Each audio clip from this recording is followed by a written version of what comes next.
Alright, we're good to go. That test recording was better than I thought. Alright, Excellent. so, yeah, last week was a big screw up, and it was probably the best podcast we've done yet, so there's that. Makes me rather sad. It's like going to a funeral. You just that recording died horribly.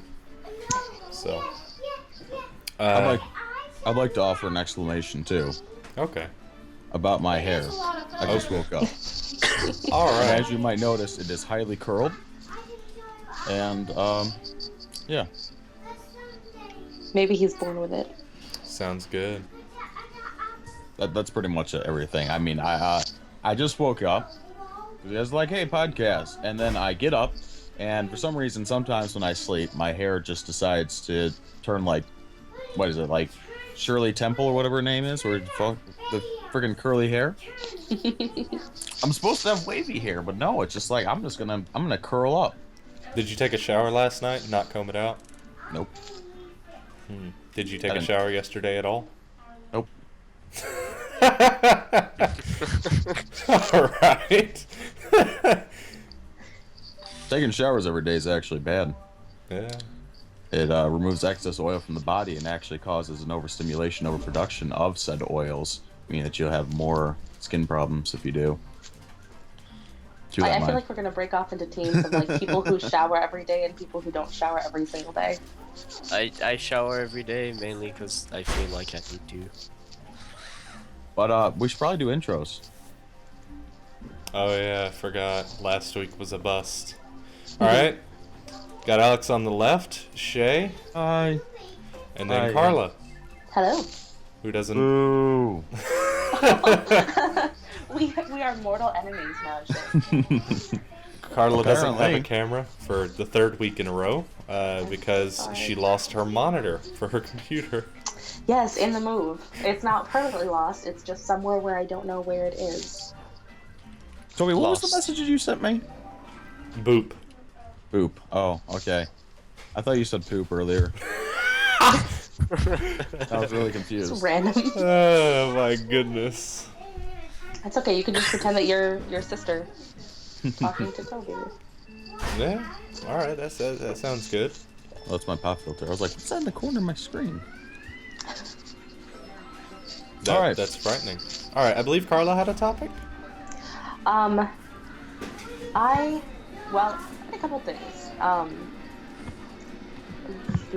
we talking about the grocery store thing or the zombie thing? I don't know. Which one do you want to talk about first? I don't know. You usually ask everybody what's new, what's going on. What's this about the grocery store thing? I don't think I've heard about that. I'm not sure either. Oh, really? I didn't tell you? I went down to the grocery store the other Oh day, wait, right? I remember. Okay. Okay, well, I can avoid the whole thing, because I think I've told just about everyone here except for Alex. Oh no, you just go ahead. Alex Okay. is intrigued at this point. So I live in a state capital that is a small state capital. And I went down to the grocery store, and I've only been down there once, and I was making small talk with the cashier there. She was very nice about, moving here, and that I was from Alaska, and, living here with my parents, helping out, and just little things here and there. So I go back to the grocery store, and I go through a cashier's line, and he remembers all these details about me. Like, he tells me I'm from Alaska and I'm helping out with my parents and this and that, and remembers I like sun-dried tomatoes. Totally different cashier. I've never seen this person in my entire freaking life. So it went from like, oh, this is a nice, like, small town feel to, holy fuck, I'm going to get murdered. I don't remember. Can I say fuck? Yeah. It's the internet. Do whatever you want to do. I don't know what kind of rating feeling that you want your podcast to have, but I think that... Toby, you Considering need to replace that with quacks. what? Just Oh, yeah. Bleep me with duck noises. Like it's almost like it's a smartphone's autocorrect. I will never, Ducking. ever want to say ducking. Although today my phone decided that instead of saying dildos, what I need to say is soldiers. So it Take says that shark snippet. soldiers. What? Take that snippet of her saying ducking and then place it over the other stuff. Ducking, all these things. Yeah. But yeah, that was kind of a crazy thing, just this random person. And Alex, the thing is too, he was gay. So They're it's sharing- not like it was a hitting on me thing. They're sharing memories inside that store. There's just like it's like a hive mind in there. Oh my goodness. That one cashier had that situation with you, and then it was just like every cashier had that situation with you. Oh man, it's so efficient though. But yeah, that was my thing.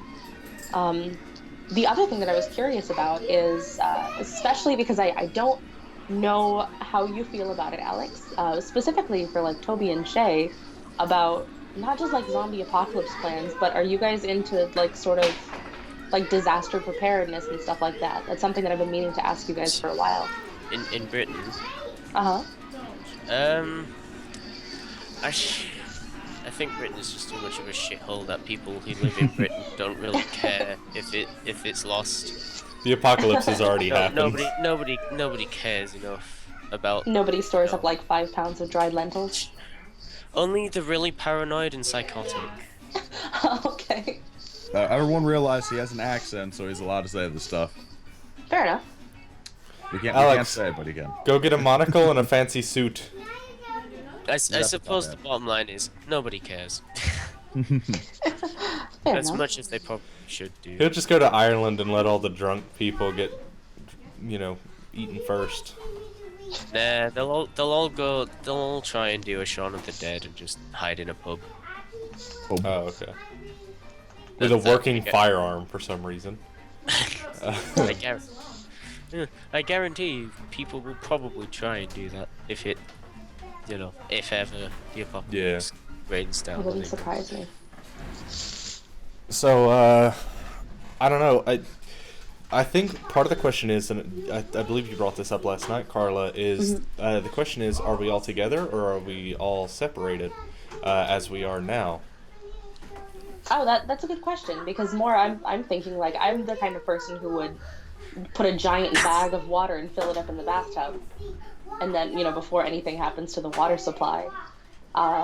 But I didn't know if you guys had similar styles, or if it was just like stockpile all of the guns and ammo and then go get shit from people, or do you have a basement full of rations and things like that you hide from people, just like different things. Well, a Hide couple them from people. pints of apocalypse milk, I always call it. Apocalypse milk? It's not actually called apocalypse milk, but it's like that milk that they like super heat treat before they seal it. Oh, it's the UHT milk. Yes. Yeah, like two years, and then I always call it apocalypse milk. I don't mind that stuff. It's not too bad. I like it better refrigerated though. I don't like regular milk. Which probably won't happen during the apocalypse. Organic Oh my. UHT chocolate milk is really yummy. The camera just decided to super zoom in and crash. Uh-oh. That face though. That face, though. As for me, I mean, we've already got hundreds of rounds of ammunition for my rifle, and I'm pretty good with it. So that would contribute to me surviving, I would hope. 22 caliber pistol, which is my sister's, the 45, which is mine. Then there's the handgun there's the hand cannon, I guess I should call it, the Thunder 5, which shoots 410 shotgun shells and 45 long Colt. There's... So speak, you're hunting or mugging people for food? Or just kind of eating both. Which really, we could go hunting with anything we've got. We've got birdshot for the 12 gauge, buckshot for the 12 gauge, slugs, anything. We could hunt people if we wanted to. I mean, I think we've already decided whatever. which ones of us would actually eat people in a situation. that was last week, and that was a No, flop. that's true. Just not for but- very long. But yeah, there's that. Soon to be new additives to the family, and then I know people who've got guns that I could, he's not going to use them all, so I'll just ask him, hey, I need some guns. Can I borrow some ammo out of that special hiding place? And then There you go. He's got a couple special thousand rounds of ammunition in a special area, but yeah, it's he's got the kind of stuff that penetrates light armored vehicles armor. So there's that. So yeah, I think guns is my apocalypse plan. I know how to turn a mag light or any piece of pipe and into a few a washers. silencer. Yeah, and a few washers, or just whatever's lying around. Really, I could probably make a silencer out of something on my desk right now. I've got a book. Use the paper from that for the bevels, and then I got a tube over there of. I've got several tubes of firearm lube everywhere now. So Everywhere. yeah, Oh The hell my. are you doing? I don't know, but yeah, got tons of ammunition and stuff stockpiled, so I think we're okay. As for food, we've got a couple of boxes of MREs in the basement that the armory threw out. They just say don't sell them to anybody, so I guess as long as we pull them out of the trash and they're still good. Like, these things have been down there for 6 years and they're still good. Yeah. Or no, 7 or 8 years now.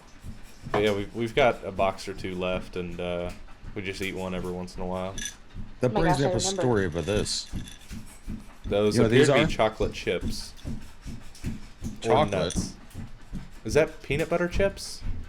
No, they're butterscotch chips. I went over to my friend's house yesterday, right? And I went through their pantry, and I'm like, oh man, you guys got a bag of butterscotch like chips, right? And they're like, yeah, you can have them. I'm like, really? Okay. And I'm like, how long have they been in there? And they've been like literally forever.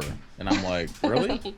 So I pick up the bag, and the first thing I start noticing is that the bag sounds really crumply. Like, it sounds really weird. It's not like...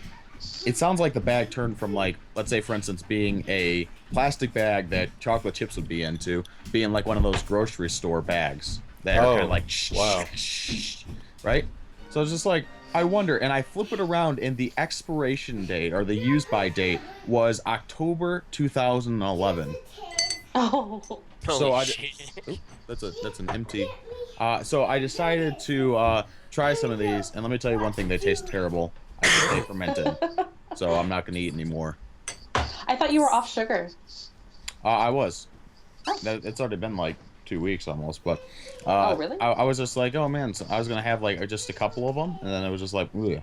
So I guess it kind of forced me to, not anymore. Yeah, before I moved, I found a bottle of, I think it was like something like soy sauce that was way in the back of the cabinet. Expiration date was 2006. That was the last time that I lived in Arizona. Like, nope, no thank you. I don't need stir fry that bad. Screw that. That But was from before I could drink, so no. so It's probably now, fermented. Hmm? It probably was fermented and turned into alcohol. It would have been illegal for you, Carla. Yeah. I was making a joke. I don't know because you how said you- science works. Oh, a lot of times when things ferment, they actually will either turn into vinegar or they'll turn alcoholic, or sometimes a combination of the two. I don't think soy sauce would go the alcohol route. I don't know. It depends on whether or not it gets contaminated with yeast. Oh, that's true. So, You don't think the know, salt would stop that from... I mean, Potentially. because it's incredibly salty. this is when I need that gift that goes, yeah, science. But yeah, so Shay, what do you got for zombie apocalypse plans? Making acid and then throwing it on people? What are you doing? well, the nice thing about Michigan is that you don't really have like this whole thing where it's like, oh my God, where am I gonna find water? Not like living in like the Nevada desert or something like that. True. Yeah. I pretty much can go outside right now and I can find a puddle of water, right? And that might not be clean water, but so long as you can boil it through whatever means, it's safe to drink. However, I also could make a carbon, which would be like crushed up charcoal, and sand filter, and the sand filters out the really big like particles and stuff like that, and then true. the carbon filters out the smaller impurities. You'd still have to boil it, but at least it would give you relatively clean water to drink. And then also, if you ever had, like, let's say for instance you had a generator and you had a constant supply of gas, you could also make an ozonator in order to produce ozone and pump it up through the water, and then just purify it that way, because it'll still kill the bacteria, but you won't actually have to boil it, because the ozone is actually toxic to bacteria, which is O3. not like ozone as in like the ozone in the atmosphere. Ozone is O3. When you run a high electrical charge through something like O2 gas, it splits apart, reforms into O3 gas, and that O3 gas is actually toxic. But we can smell very tiny, little itty bits of it. Like our noses are super duper sensitive to it. So even when you go outside and like, let's say for instance, there's a lot of lightning strikes around, you can smell that kind of like fresh smell in the air is actually, there's a good chance that you're smelling ozonation. And it's the same stuff you smell from like an ionic breeze too. It uses the same process. Okay. It's only toxic in like really large amounts though, so it's not like you're gonna die from smelling it. My own body now than I am in biology. But the thing is though, is that ozone usually smells pretty pleasant, and like I said, using a small electrical arc, you can generate your own, and you can use that to purify water too. But like I said, water isn't really a struggle around here. Technically speaking, you can get at least a decent amount of food out here in Michigan, seeing as if everyone else doesn't know about it, and they kind of I don't know, like harvest it before you. But I mean, you have catnip growing around here, good for catnip tea. You got burdock bushes, which you can eat the roots from. They're high in carbohydrates. You have cattails around here. You can also eat that for starches. A lot of wild raspberries growing around here. You got wild strawberries growing around here. A lot of places have apple trees around here. I mean, except for in the winter where it'd be pretty brutal. You can pretty much scavenge and at least have a decent amount of food. Also, you have pine trees around, which you can make like pine needle tea and stuff to get some vitamin C. That doesn't really high in calories though. So, but I mean, there's a lot of different stuff around here that you could potentially eat. But if like let's say for instance some type of major disaster happened, the first thing that I would do is what's it called? Ration. The first thing right off the bat is ration, because a lot of times people are like, oh, this will just blow over in no time. We'll just try and live our lives the way exactly as they are. Then when you're a weekend and you're out of food, then it's you're not living your life the same way because you're starving to death. But so yeah. I mean, just in general, I got quite a few guns too, and a couple of 12 gauges and stuff like that. Plenty of ammunition. I actually do, because I collect stuff like that, I do have several gas masks around. I don't know if there'd be something that needed to be used or not, but it's quite possible if something was airborne. I got plenty of, like, I collect stuff like it, so I got plenty of, like, for instance, close quarter weapons and such. So that'd be, I guess, pretty good for cleaning up zombies per se, if that's what we're in specific discussing.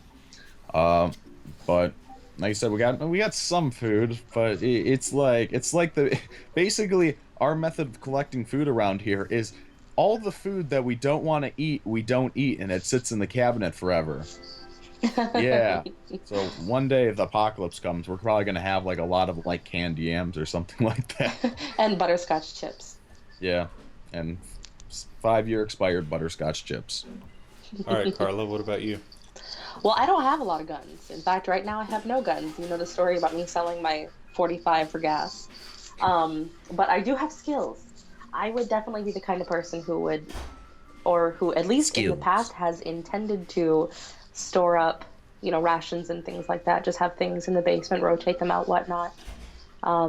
So I would probably come toward you guys, or have you come toward me if I had a stockpile of things. 'Cause I got no guns, but I will share. Just not with everybody.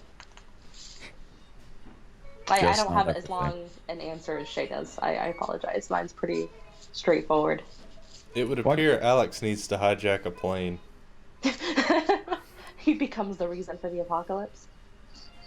Maybe. I think he was referring to come over here. No, I know. Excuse me? What? You like lagged for a bit and I didn't miss. I said looks like you might have to hijack a plane to get over here. I have knowledge. Yeah, and this is a podcast. Oh, crap. Oh, Mama Toby. I love how as soon as she realizes it, she gets down. She's dragging the table away. Oh my gosh. Subtle. Bye, Alex. Bye. Bye. Bye bye. He said bye. So now the question is, if we're already together, where are we? Excuse me? You heard me. Like, what's the best place to ride out the apocalypse? Yeah, I think here, because there's all sorts of food, mountains, and you got a lot of guns and ammo around here, so, you know. One of Go. One of the keyest things, though, for survival is water. The 3-minute rule. Yeah. You got 3 minutes without air. You got 3 hours without shelter. 3 days without water, and then 3 weeks without food. So the most important thing is water, and Michigan has plenty of water. There's a lake down the road. There's a river down the street. So I'm saying we have a stream. I'm not quite sure where we have water besides There's along a stream the coast. back that way. I believe that's southwest. Southwest. There's a creek, and then there's a lake that way, southeast, and then river northeast.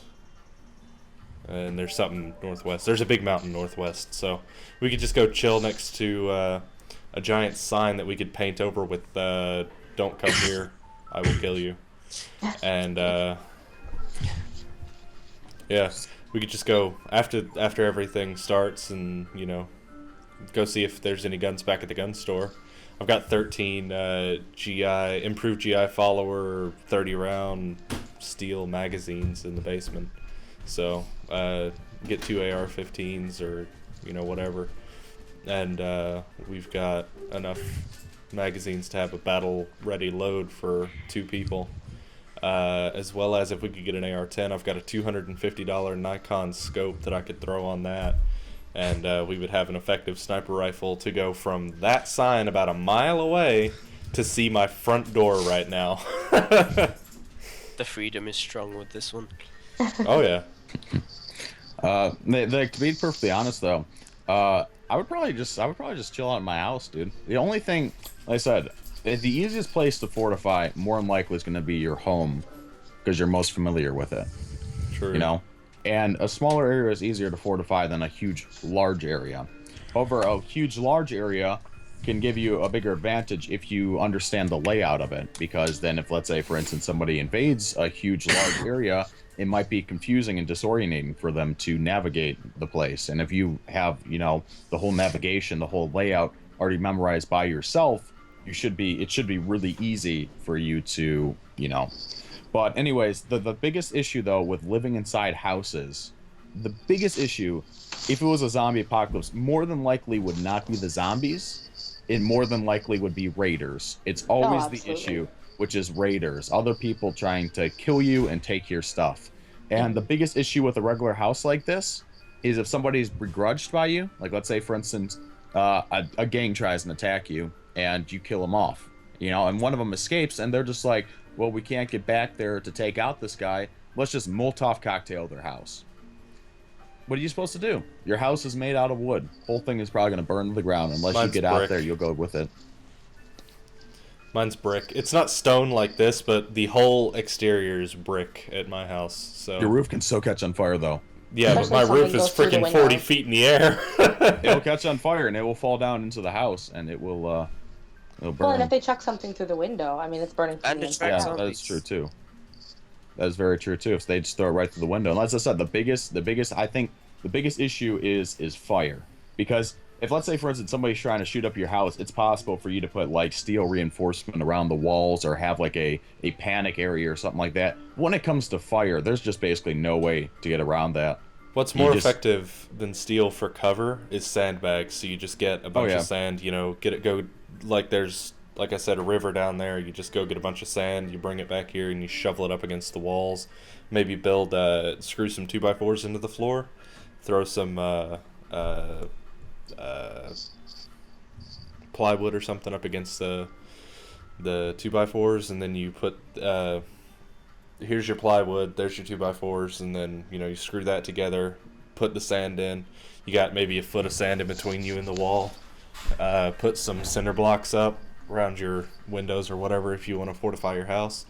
But if you want to get it from a third-person view, to get, maybe a DMR or designated marksman, DMR meaning designated marksman rifle, get a DM or a sniper of some sort. Put one up on that mountain. That's a bit far away, so you got windage and drop to think about. Or you could just break a hole in one of the neighbors' houses' roofs and just stay in their attic all day watching the house. Have people on watch there.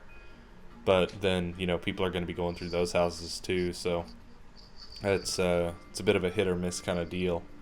So there's a fort in my town, like an old, it's a really old fort, nothing special, but nobody would think to go there. So there's that. Civil War, historic sites often I hadn't have thought about that. fortresses and whatnot.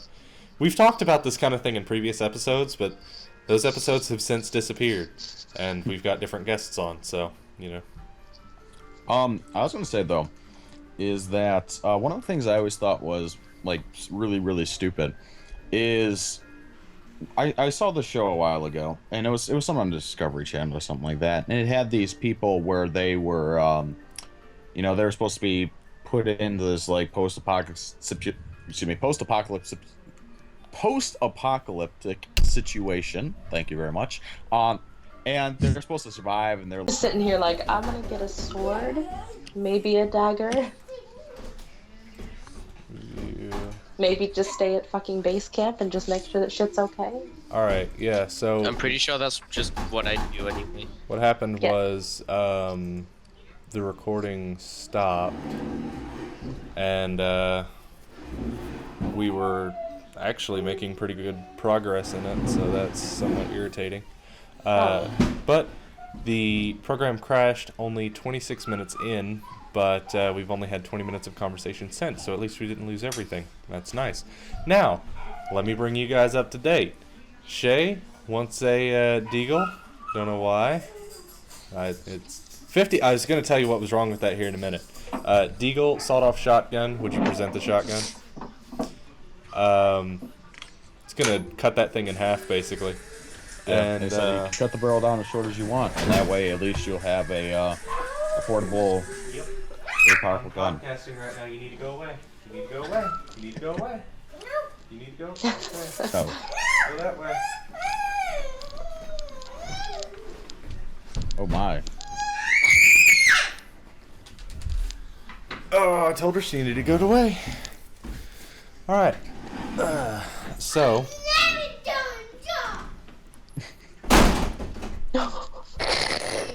Got her to close the door now, didn't I?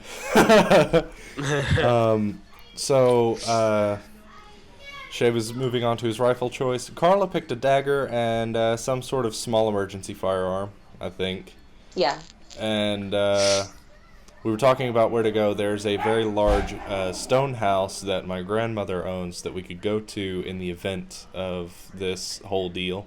Got steel windows with small glass panes in them, so it's very difficult to get a Molotov in there. Balconies, windows, 360 view, very large area around it, all this stuff. So that should bring you guys up to date. Yeah.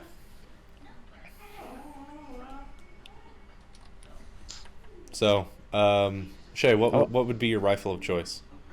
Like I said, I'd probably pick a 30-30 or 30-06 to be honest, probably because I already have one. So, yeah, I just think that they're good, reliable rifles, and they pack one hell of a punch. All right, Alex, what would your handgun, shotgun, and rifle choice be? Handgun. Well, I don't know much about gun. First of all, I'm just gonna apologize for my crappy internet because I'll probably cut off at some point. Either way, I'd go with the 1911 for handgun because I like the 1911. The good thing about that is we can share ammunition as opposed to Shay having the Desert Eagle being 50 Action Express. That would be a bit difficult. Also very hard to find. Very good weapon for killing people though. Good choice. Well, to be quite honest, I probably wouldn't use the handgun very often unless I had to. Very true. You could also switch out the slide for 357 or something like that. That's what I was saying. I was saying just for in case of emergency, if I needed a lot of stopping power, that thing is going to have all the stopping power you need. Yeah. All right, Alex. So M1911. Um,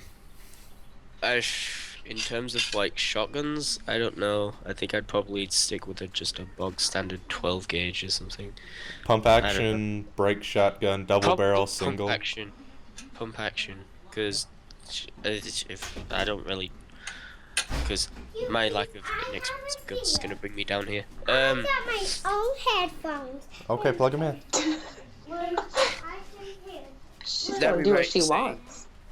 You can load like What? She doesn't know how or where. Can you please plug them in? All right, Alex. So Mossberg 590, 500, or Remington 870. I don't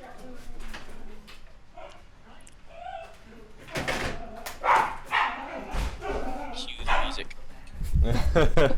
Creative editing. Alex. I'd probably just stick with the normal box standard 12 gauge, like I said, pump action. You can get like more than 2 shells in one of those, right? Yeah. So with the Mossberg 500, from the factory, you can fit 1 in the chamber and 5 in the tube. With the 590, I think it's 6 in the tube, 1 in the chamber. With the 870, it's 1 in the chamber and 7 in the tube. But the difference being the 500 and 590 are a little lighter than the 870, if I'm not mistaken. There's Shay's shotgun right there. This is a Sears Model 200, and like you said, you can fit 1 actually up into the chamber, and then there's this tube right here that you can load up 5 shells into it. And the thing is that actually in certain places, what they'll do is this is a spring mechanism right here that actually loads up the shells. But what they'll actually do is inside here, in order to restrict the amount of shells they'll go in here, is they'll actually have a plastic rod that will make it where you can only fit like 2 shells in there. And they do that kind of stuff for like duck hunting, and they do it in certain regions. So it's possible that if you had something like this, they would put a restrictor in there to make sure you can only put so many shells in there. But you can, like around here, you can take those restrictors in and out, but it's illegal to duck hunt with having more than so many shells, I believe, at least in Michigan. The funny thing is, you could just take that tube off and make the tube as long or a little tiny bit longer than your barrel without too much trouble. So Yeah. there's that. They also got extenders, too, you can just screw on the end. So you Yeah. just have this little tiny extender, you can get an extra shell in. You can get ones that'll give you 5, 4, 5, 3, just different amounts of shells. Put my barrel back on. But yeah, Alex, what kind of rifle would you go for? What's the ideal rifle? I honestly don't really know, to be honest. Really something for the zombie apocalypse. I would take an AR-10, although it would require a slight more amount of cleaning than an AK-47 or something of a different variant. I like the AR-10. True. I've got my Mosin, but I like the AR-10 for its stopping power, high mag capacity, 20 rounds. It's not super high, but it's, you can get 20, 30 round mags. You can get drums for it. But I would like to get a 20, 26-inch barrel, stainless steel barrel, if I could. AR-10, put my scope on it. 1, because it's accurate. 2, because it's durable. 3, because it's, it's going to be a little heavier, but also beat somebody's skull in with it if you need to, That's why I go for the 1911 as well, or in your case, Shay, the Desert Eagle. That's also a very good choice for beating somebody's head in. I think it'd be a good bludgeoning weapon. Yeah, just Shay walks around 1911 out all the time, or Desert Eagle out all the time, just smacking zombies in the side of the head, cracking their skulls open. Honestly, I always love magnums, but they're usually impractical. Yeah, high recoil, high power, but you don't need that much power for a zombie. But also reload time is terrible unless you actually get one of those reload rings. But thing is that might be really, really hard to find, and it's just not as easy to carry around as magazines. True. What about the M1A1 carbine thing that the paratroopers in like World War II? I can't remember exactly what it's called. The M1 Garand was for World War II. Then there was the M14, and then I'll see if I can find a picture of it. There was the M1 Garand for World War II, but the M14 was a slight improvement on the M1 Garand for Vietnam and Korea, if I'm not mistaken. But it Or fired like the 7.62 by 51, which would be the same as the AR-10. So yet again, we can share ammo, but we can't share magazines, unfortunately. But the M1 Garand fires 30-06, so you would be able to share ammo with Shay in that situation. I'll see if I can find a picture of the gun. I mean, So we probably lost the whole explanation too is what type of melee weapon we'd use, didn't we? Yeah, for me, if I'm using my Mosin, it's the butt plate on that or the bayonet on the end. So, or the 1911 as it, bludgeoning weapon, good for brute force. Or I've got this thing I made. It's a hammer and a spike in one. So it's got this handle thing, and it's a very small hammer, so you'd be able to shove it in the side of their head and pull it out. If you couldn't get that out, just draw your secondary, use what's in the magazine, and then start bludgeoning, zombies to death. Or take your rifle out and start smacking them with the butt, or stabbing them in the head with the spike. That would go through a skull pretty easily. And like I had said prior, oh, no, you still have stuff. But I was gonna say, you go ahead. Oh, excuse me. Let me interrupt when you're trying to set me up for speaking. I'm just that type of person. There's just this weird delay sometimes where it's just like you stop for a second. I think it might be my internet. You just be like, I don't know if your video freezes for a second, but then I'll just be like, oh, he's not talking. So, but anyways, yeah, I mentioned that like, instead of using something like the conventional thing, which might be like a machete or something like that so many people want to use. Like I said, if you're using a machete, you have a very small amount of leverage. You swing that, you try and hit a zombie in the head, you miss. It gets like over here in like the shoulder, plate area and stuff like that. That thing gets stuck, you're screwed. You can't pull it out, you're screwed. You get something like a sword, great. You'd probably lob right through them if you had a full swing. But if you're in some place like a small area, like a hallway or something like that, and you go to swing your sword and you can't get a full swing, and once again you get halfway through, the body or something like that, and you get stuck, well, once again you're screwed.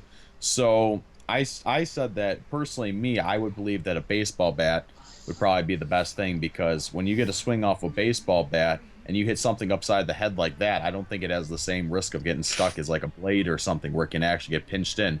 You hit a zombie full swing upside the head with a baseball bat, and I feel like you're going to crack open their skull, no problem. And it should kill them because it should do enough damage to the brain to, stop that from happening. But even if you hit them, like, let's say, for instance, in the neck with a baseball bat, it's probably going to break their neck. And unlike with a machete, you can't swing at the neck and then have the potential of getting your machete stuck halfway through their spine or something. I mean, when the neck's broken, nerves are severed and the lower part of the body can't function any longer. Yeah. But one thing is when you're talking about getting a melee weapon like the weapons that I'm talking about, the 1911 weighs a lot more fully loaded than a 92FS fully loaded, or a Glock 9mm fully loaded. Just things like that you got to consider. It weighs more, but I could use it as a bludgeoning instrument. So I'm sacrificing that extra tool that I could use for a heavier, more reliable platform for me, a platform I'm used to. Once again, with the Mosin, it's heavy. So, I'm sacrificing that melee weapon, which may weigh 2 or 3 pounds, and make up with it and make myself overall lighter by using my weapons as a melee weapon. But if I didn't have guns and I needed a melee weapon, I think a good thing to use would be a stop sign. That's always good. Or a sledgehammer, which a sledgehammer takes a bit to swing, so a sharp shovel, something like that. Just different things. You could sharpen a toothbrush and use that. A wrench, tire iron, whatever, crowbar. You want something that's got good meat to it. It's long enough that you could shove the zombie away with it. Like, you could hold your baseball bat like this and push the zombie away by their chest, If I was already figuring that too. Exactly. And I was like, well, why is he saying this would be better than a sword? oh, you could push them away with it. It's blunt, all this Yeah, stuff. more It, Like I multis. said, it's very possible that you could get a sword stuck inside something if you can't get a full swing. So, and then you can't push a zombie away with a stab. It's not going to work that way. You know what I mean? yeah. But I was going to say, like with the sledgehammer, just like with the axe, which we were talking about earlier, which I think we lost that. The bloodhammer. Oh, I got to start Let's just calling make- it that. The sledgehammer has a very small surface contact area where you can actually hit the zombies with. So if they're too close, you're not going to be You hit 'em able with to the really handle. effectively hit them with it. Yeah, Yeah, if you that's hit them what with I'm the saying, though, handle, the energy does not carry. So, I get what you're saying. Yeah. Yeah, so that's like what I was talking about with the axe when you see in movies where they're like, oh, I'm going to use an axe. I'm just like, that's one of the most impractical things to use. The best thing to use is with a weapon that you can swing at basically any distance, close range or far range. And a bat loses some of its power when you do that. But if, let's say, for instance, instead of taking a full arm swing like that, you have a close chest swing, you can still get them with the edge of the bat, which Yeah. means even in close areas, you can still transfer a lot of momentum. But with a sledgehammer, because they're so heavy, they want to pull out. You swinging that in close quarters is actually going to strain the inner muscles of your arms and stuff like that, because the sledgehammer is going to want to resist you, and it's going to want to keep pulling out, and it's going to stress those tendons and stuff like that in your arms. Yeah. Plus, it has a really long reach too. But yeah, like something like a spear or something like that, that seems really impractical too. Where people are like, "Oh man, I would use a spear," and it's like, "Oh, because I'd keep them away," and I'm just like, "Well, yeah, you can keep them away, but what if they get close? What if you They can't would keep just 'em go away?" down the spear. What if you're looting and you're in a hallway? Well, you're boned. You had a good point though about the bat doing a lot more bludgeoning damage, just in as far as destroying the brain of something. I mean, if we're still going with zombies, Yeah. because something small and sharp may not penetrate to the part that is controlling everything. Whereas if you just completely smash it to smithereens, there's a pretty good chance. Yeah. Yeah. That's one reason why I say, take your gun as your melee weapon, because then, if you have a rifle with a steel butt plate, you can smash the skull in, or if you've got a bayonet lug, or just a way to put a bayonet on, like the front sight on the Mosin Nagant, you can just throw the bayonet on it, and you're good to go for stabbing. But the thing about that is, the bayonet on the Mosin, at least, it's got almost a Phillips head screwdriver into it, and all the screws on the Mosin are Phillips head, or not Phillips head, flat tip. They're flat tip configuration. So the bayonet with that flat tip screwdriver kind of deal going on with it, you can take your weapon apart and service it and stuff with that. So you can field strip the weapon with parts ready available, like your bayonet. Mm-hmm. Another thing about it is you could just cut it down, but then you get rid of the crowning and your front sight, so it's nowhere near as accurate. But it would be useful in a close quarters environment as a pistol. But at that point, I've got a 1911 or the Thunder 5 as a shotgun. So, ooh, just lost my headphones. I mean, not planning on using it for a field weapon, but that's one of the reasons why the 30-30 is so effective right here. Because literally for this, all you do is just pull this back, pull the trigger, comes apart for cleaning like that. Yeah, that's the thing about the Mosin as well. You do that, and it comes apart just like what you were showing. But you can take like the stock off the barrel and the barrel to action and everything. Yeah. So that's one upside of it. Like, you can take the thing apart, no problem, with a nickel in 20 minutes, but with the bayonet in 5 minutes, you can take the same amount of parts apart and have the thing cleaned and ready to go. But I have a feeling you're not going to be cleaning your gun that often in a zombie apocalypse. Well, especially not in the middle of it. Field service. Yeah. With ARs, M16s, M4s, weapons like that, they require a lot of maintenance. They like to run with a lot of lubrication, so you would have to have a stockpile of lube, more lube than you would have ammunition, because you would have to keep the gun well lubricated in the case that you had to use it. Wasn't there a discussion about alternate loops for guns? Yes. I don't know what you were about to say, Shay, but I feel like it was a really good thing that I cut you off. Well, I was gonna say is, Carla, how would you feel in the zombie apocalypse about carrying around more lube than bullets? I've got a really big purse. I would make a zombie slip and slide, honestly. I'd just get at the top of like a kid's playground and just lube the slides and everything. What are we using here? Anal lube? Oh my. Something gel based, most likely. All right. What the fuck? We've had guys? this discussion at like midnight before, and the go-to lubricant was, no kidding, gel-based anal lube, and I'm like, whoa, that escalated quickly. Oh It doesn't have my. to be anal lube specifically. I mean, You said anal. I probably did, and I would probably use that on a playground. As horrible as that sounds, I don't want anybody getting up the steps or the slide. It's a bit below the belt, don't you think? My jungle gym now. Nice. My jungle Before- gym now. Before we I'm the move queen of the on, ice castle. before we move on, I did want to say something though, because you were saying earlier that you were sacrificing your melee weapon for a weapon on a gun or the gun itself as the melee weapon, thereby conserving weight. But like I was going to say with me though, is that I had my little tiny dinky sawed-off shotgun because it'd be really light, really easy to transport, Yeah. and if you're good with it, you can reload it really quickly still. And you know, Desert Eagle, which is definitely more beefy, but because It's like I'm only be carrying around. half. Yeah, I'm going to be carrying around that kind of stuff. You know, it's not going to be too big or nothing like that. I would actually have plenty of extra, kind of, should I say, I'd have a lot less weight to be carrying around in total. I'd just say. But me, myself, anyways, I'm kind of a pack rat. So, I mean, I can carry a ton of stuff at once without it actually hindering me very much. Some people, you know, they can't do that kind of stuff. So I guess it all depends on the type of person you are. Because I Same mean, here.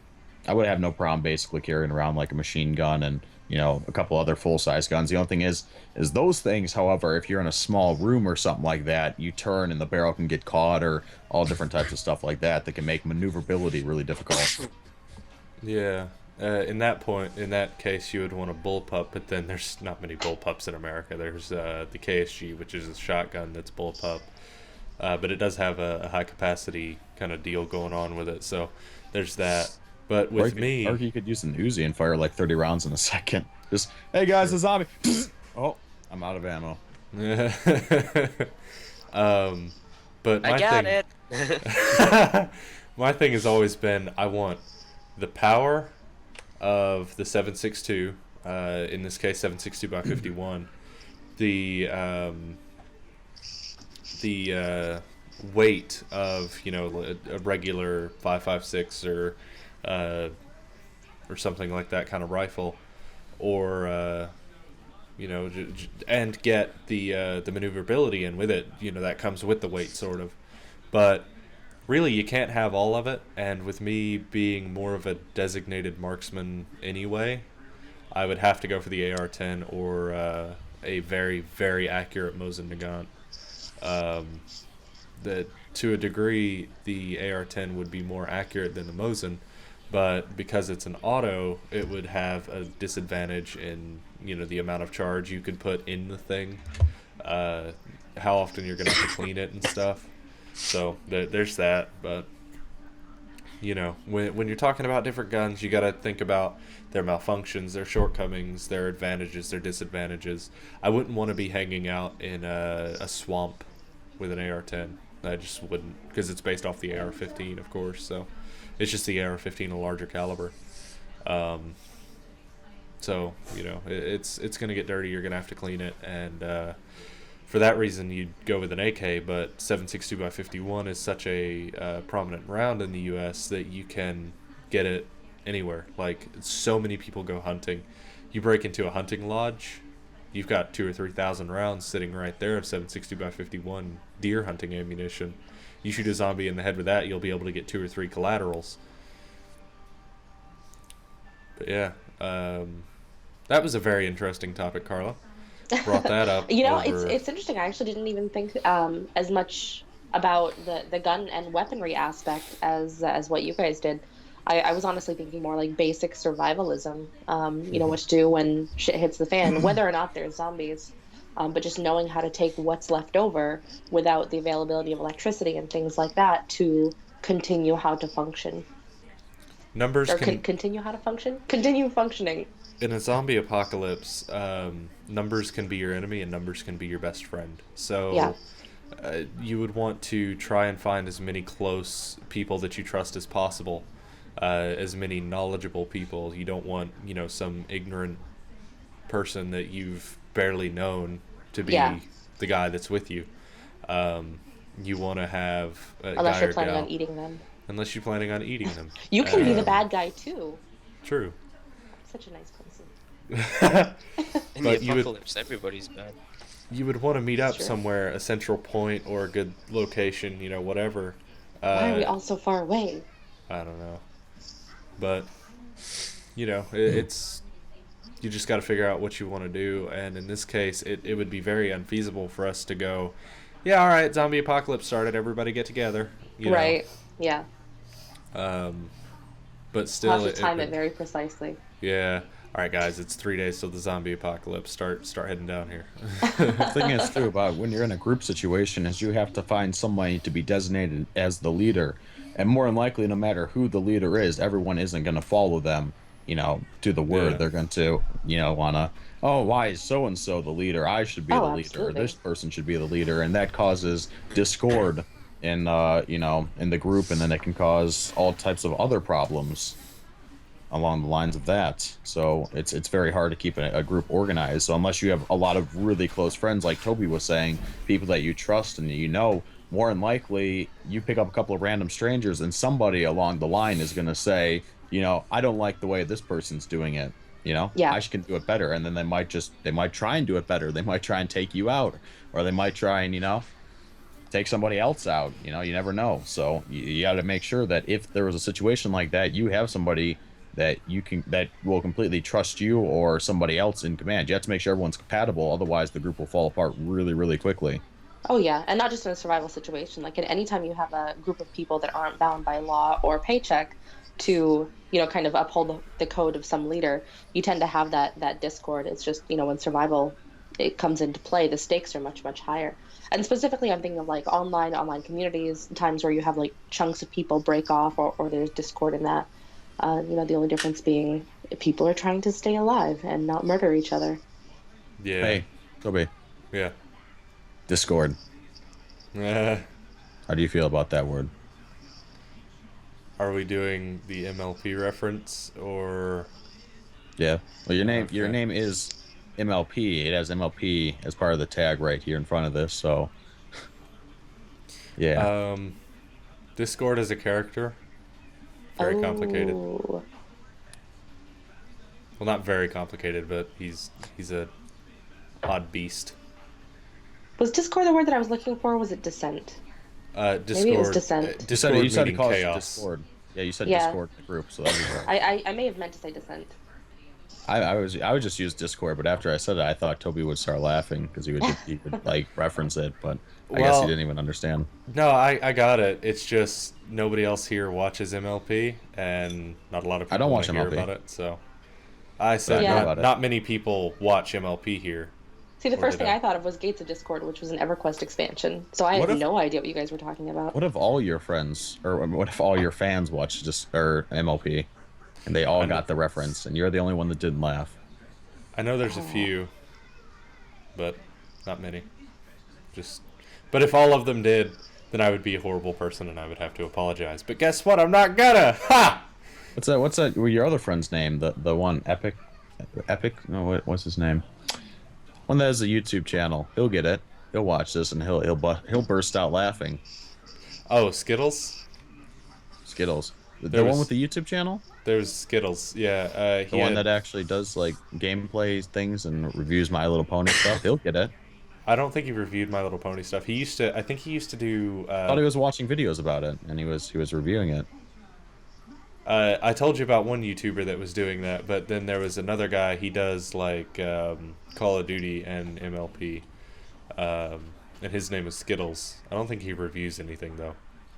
Those two things specifically. But he changed his name on Skype, and I can't find him anymore.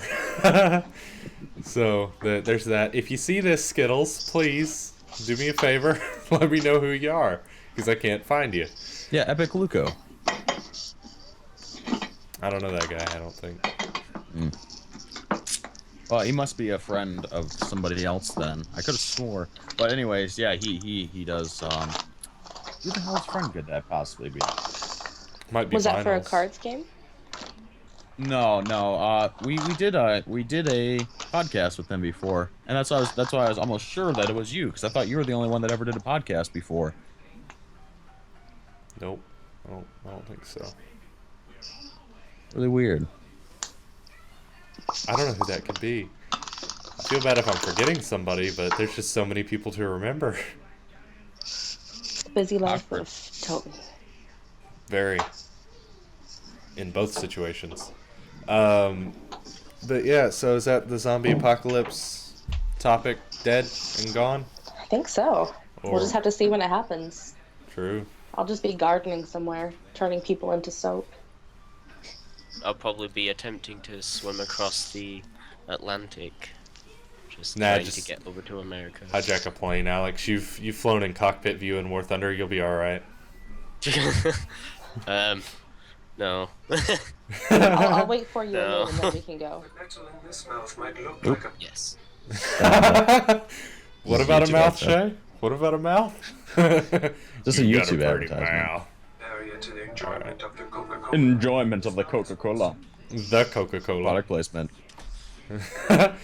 Now I have to check that box. Darn it, Shay. I want some cock. Wow. Coca-Cola. Cock. I want some cock. My hands Alright, smell like so- those butterscotch. I don't know why this butterscotch is off here, and I keep touching it, and I'm just like, it smells bad. Dude. It smells like, you know what it smells like? It smells like that chewable medicine that they give, like they'll be like, oh, this is caramel flavored chewable vitamins, and you eat it and you go, this is not caramel, this is disgusting. It smells like that. It This smells is like the way flavor that of tastes. disappointment. It's urine. That's what it is. It smells like the way that tastes. But there's a candle over there that got lit yesterday, and Got lit. yeah, and the entire house smelled of butterscotch and caramel and birthday cake. It was an amazing smell. I don't know how to describe it, God. but it smelled amazing. Butterscotch, caramel, and birthday cake. Yep. Take that in mind, candle manufacturers. Take that in mind. Those bet go that would together. taste Special horrible. kind of birthday cake. Let me see.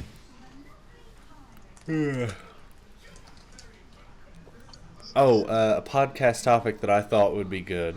Why is it? And then you ask a question. Anybody got a question? Why is it that? And then Japan is so into tentacle porn. this seems like a Cards Against Humanity kind of deal. God damn it, Japan. Mine is going to be biology based, but probably an after midnight question. You could go ahead and ask it. If you're okay with ones of people knowing. Ones of people. I not yet. Not yet. Not yet. That's for later in the podcast. All right. So you seriously never heard of anyone called Epic Luco, and their channel says gaming and film reviews on it. Nope. I feel like now we're just advertising for someone. Everyone's going to be looking for this person. I don't. Because I cannot think of who in the other friggin' who could have possibly have suggested it, or who they could have possibly be friends with. Does it show me who they're friends with on Skype? Don't wait on me. Just friggin' continue with the conversation. This is All right. awkward. So Sheesh. I got to Silver 4 or not today, a couple of days ago in CS:GO, and I've been playing a lot with Matt and Johnny Dalton. I played some with Choco today, and I've seen that the skill gap between a Silver 1 through 4, the difference between a Silver, an unranked, and a Silver 4 is nothing until you evaluate their actual set of skills. What are they good at? Aiming, map awareness. What are you doing, Shay? Is this familiar at all? You're gonna mess up the template, Shay. You're gonna mess up the template. Oh no! You gotta answer. Is this guy familiar? Do you It's- know this guy? It's not loading. Oh my goodness. Oh well, everything What went to shit. the? Do you know this guy? Oh. We'll talk about it later. You messed up the template. Please stop. Wow. Oh, here we go. Nope. No, I don't know that guy. All right. Well, then it must be somebody else then. Awkward. He'll get the joke though. If he watches this podcast, he'll get the joke. That was Awkward. 15 minutes of trying to prove that he would get a joke.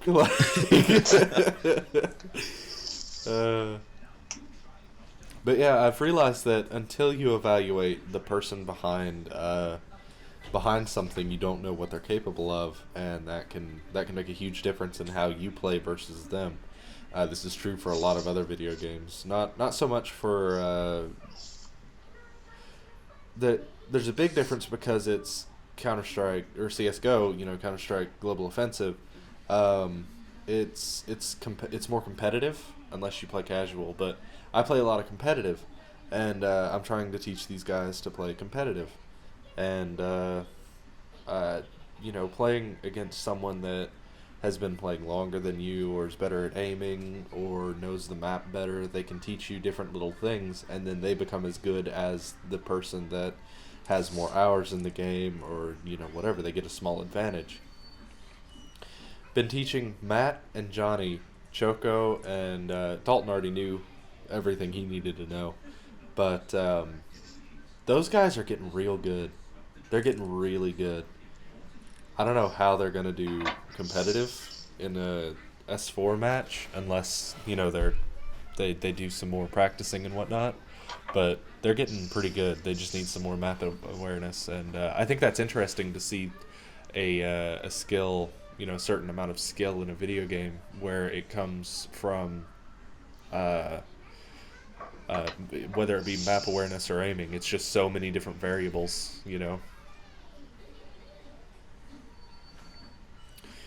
But anybody else got a topic? Actually, I do. I got a Ooh. topic. My topic is, if you were to wake up tomorrow and be famous for something, what would it be? What would you be famous for? Is that Yeah. Not what do you want to be famous for, just what would you be Just famous what for? would it be famous for?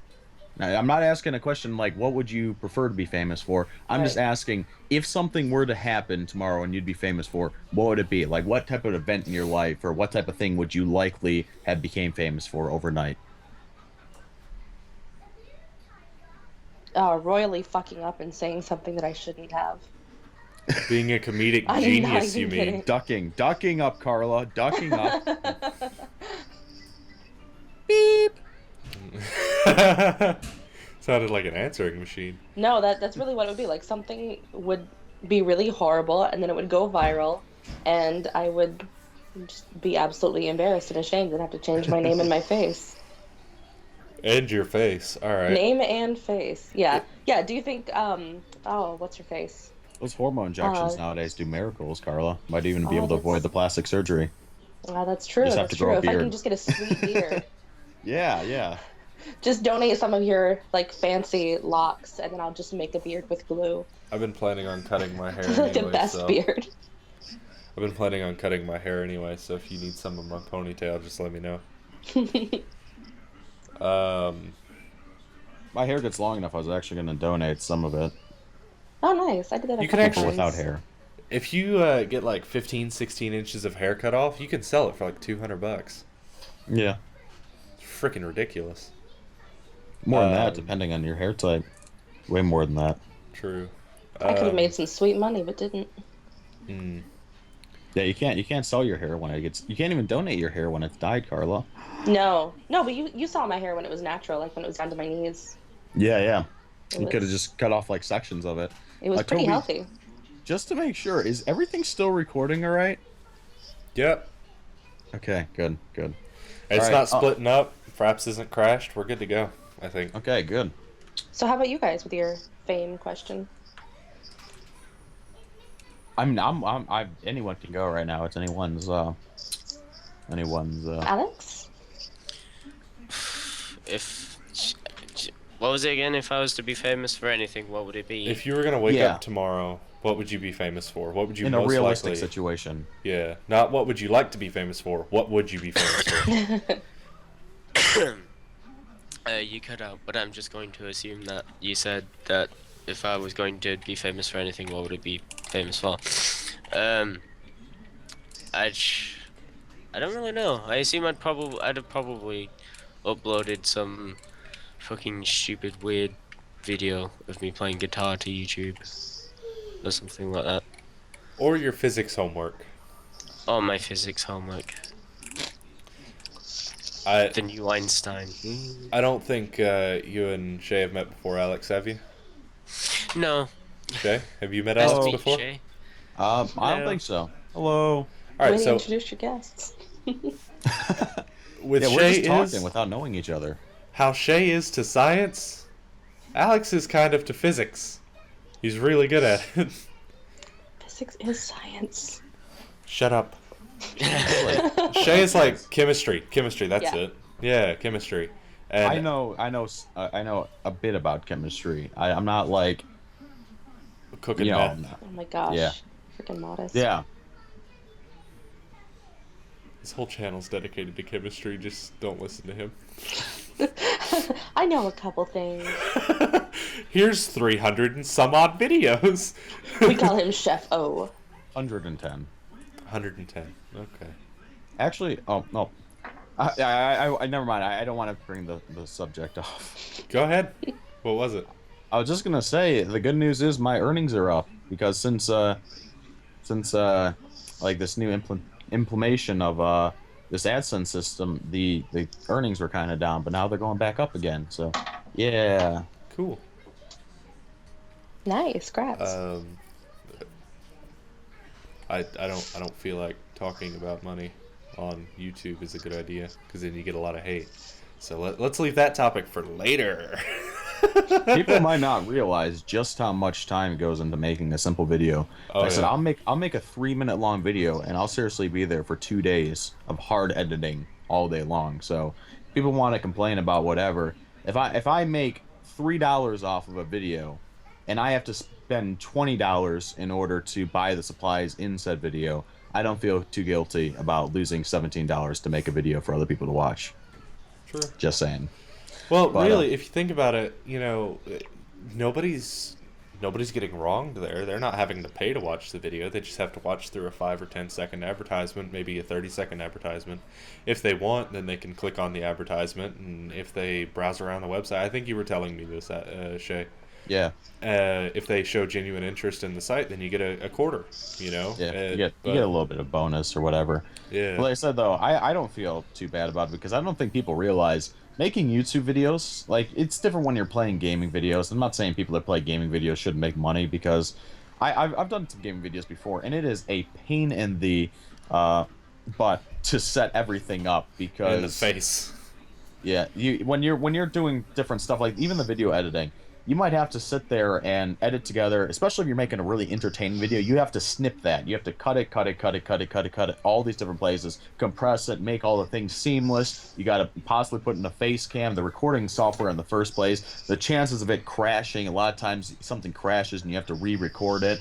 And having interesting commentary the whole time while you're playing a game too is also something very, very difficult to do. Oh, yeah. The problems we've had with this podcast alone tonight, with not only the recording software crashing, but sound last week, some things happening this week, the video software crashed and we lost about 40 minutes of conversation there. Last week's episode, or last week's podcast, was going to be almost 2 hours. Yeah, it was going to be 2 hours. All just of it about. lost. All of it lost because of the audio. I was thinking about uploading the video and just putting what is it? Trollolol in the background or something, or Rick Roll like Shay mentioned last Actually, week. Carla after. mentioned that. Carla Carla did. mentioned Okay. I honestly couldn't even remember whether it was you or me. I didn't even mention Rickroll. I don't bring Rickroll into stuff. Shay hates Rick Roll. So like I said though, I don't feel bad, you know, because honestly, working YouTube videos, doing stuff like this, if you're popular enough to actually make significant money out of it, like a living out of it, I can guarantee you that you have worked your ass off for like an entire year, 2 years, 3 years before you got into that point. Yeah. And it's like an investment, you know. A lot of people they instead of going out and like let's say for instance, instead of when they have a job, instead of them coming home and sitting down and playing video games like everyone else, they're sitting there, they're working hard, recording YouTube videos, making YouTube videos and stuff like that. That is time of their life that they're never going to get back for the entertainment of the viewers. And there's a lot of viewers that are appreciative of it, and there's a lot of viewers that are just absolutely downright nasty about it. And it's just like people really have to spend a lot of time doing this different stuff. How long is your computer going to be held up just rendering this video? It depends. Are we going for 2 hours? Is that what we're shooting for here? Because I'm pretty sure we're at the 1 hour mark. Yeah, I'm just saying though, when you render like a 2 hour video, it hogs up your computer for like what, 6 hours? Yeah, because of the potato for a heatsink. Oh yeah. And you can't do anything else. You can't do your gaming on your computer. You can't communicate with other people. You can't. Well, I can get on TeamSpeak. That doesn't require processing, but I can't open a game because the computer will overheat and crash. Yeah. I can't open anything, so I have to be careful what I'm doing. If I'm on the computer at all, then there's the issue of the overheating aspect of it because it's a potato for a heatsink. This heatsink is the stock cooler, by the way. It didn't even it's not even a good one. It's an 80 millimeter fan on a heatsink it took $3 to build this thing, which I didn't build it. I just know, it's made in China, so it's probably taken $3 or less to build the stupid thing. But yeah, that's what's on there. Hopefully, the thing will be here by Tuesday, the water cooler, which we were talking about last week, which FedEx either damaged in shipping or the factory itself screwed it up when they put it in the box. So I had to get an RMA and spend 3 days doing that, emailing back and forth with customer support. After you're waiting so long people, for it to arrive? After waiting for it to arrive. All that stuff. I'm just glad it wasn't in the computer and fried my motherboard and graphics cards like that. That's all I'm saying. But, small things like that is good. But still, I waited 6 days for the thing to get here. It was late. And then it was broken. So I had to send in an RMA, get them to look at it. Then they had to approve it, which took a day. It took 2 days for them to even get the RMA. Then they wanted a picture. Then they looked at it and approved it over a 24-hour period. And then they said, all right, we're sending you a new one. And I'm like, wait, you haven't received the old one yet. How do you know I'm going to send the old one? They're like, we've got your address. We know you'll do it. So, well, it's because they'll charge your credit card again, to be honest. Yeah. So I've got to get the printing label, or I've got to get the shipping label printed up from the email they sent me. I've got to get the thing taped onto the box. I've got to get the box closed. I've got to get, everything packed up and neat. And then I have to take it to the post office and get it sent off. It's been stressful for the last week just getting that done.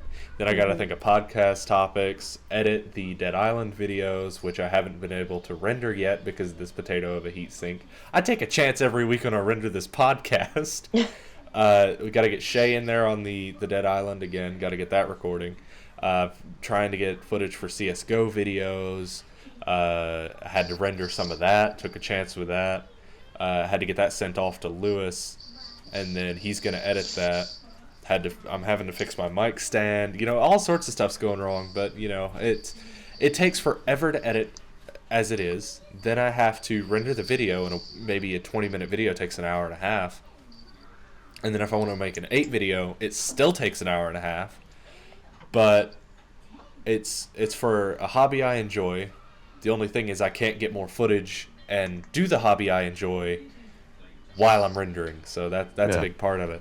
But Shay's sitting over there with a world. I was just about to bring that up. I spent, so far, I have about $3,600 invested into my computer. I had built this computer especially so that way I can multitask while I'm rendering and editing videos and such like that. I also, it originally cost about $3,000. It costs a little bit more now because I put in 3 960 graphics cards for 3D rendering, which is going to be something I'm going to hopefully start doing on my channel down the line. Maybe some 3D animations and such. Annotation on his little deal somewhere on this template, wherever it is. So the thing is that if you take in consideration, let's not even talk about the time that I spent, the potential money that could have been made, but if you take in consideration my computer, which cost, $3,600, you take in consideration all the supplies I have used, you take in consideration all the equipment I bought, lights, cameras, stuff like that. Microphone right here. This microphone is $279. I had to get a $300 camera just a little while ago. Had to get a tripod. That's $30. Had to get a light and another tripod. That was $80. All the stuff that I have done and I have bought for this channel, software too. Software, oh my God, is expensive. Oh my goodness Oh, gracious. And all this stuff, I'm probably, for my channel right now, thus far, even with my earnings, I'm probably about $2,500 in the hole, in the negatives right now for money that I've spent. Just, trying to keep everything up and running and working good. Not to mention the computer. I'm not saying it's not worth it. The rest of it, I'm saying. Yeah, I'm not saying it's not worth it. I mean, the thing is this computer is an awesome computer, but the thing is that I wouldn't need a computer this expensive if it wasn't for the fact that I need to multitask with it. I could have got away with building a computer that I could just use for gaming or whatever for $1,500, and I would have had an extra 2,100. Like 2,100, 1,100. Yeah. So, anyways, I could have had. Well, if it's 3,600, then it would be 2,100. Yeah. Sorry, I thought for a second there I thought I said 2,000. I was like, wait, what? No, yeah. So an extra $2,100 I could have spent on other stuff, but I needed a computer this powerful in order to do all this kind of stuff. So it's like I'm majorly in the hole, and maybe some point down the line, 5 years from now, I might start making money off of it. But it's not even a big deal to me. It's not like I'm sitting here like, oh man, you're passionate about.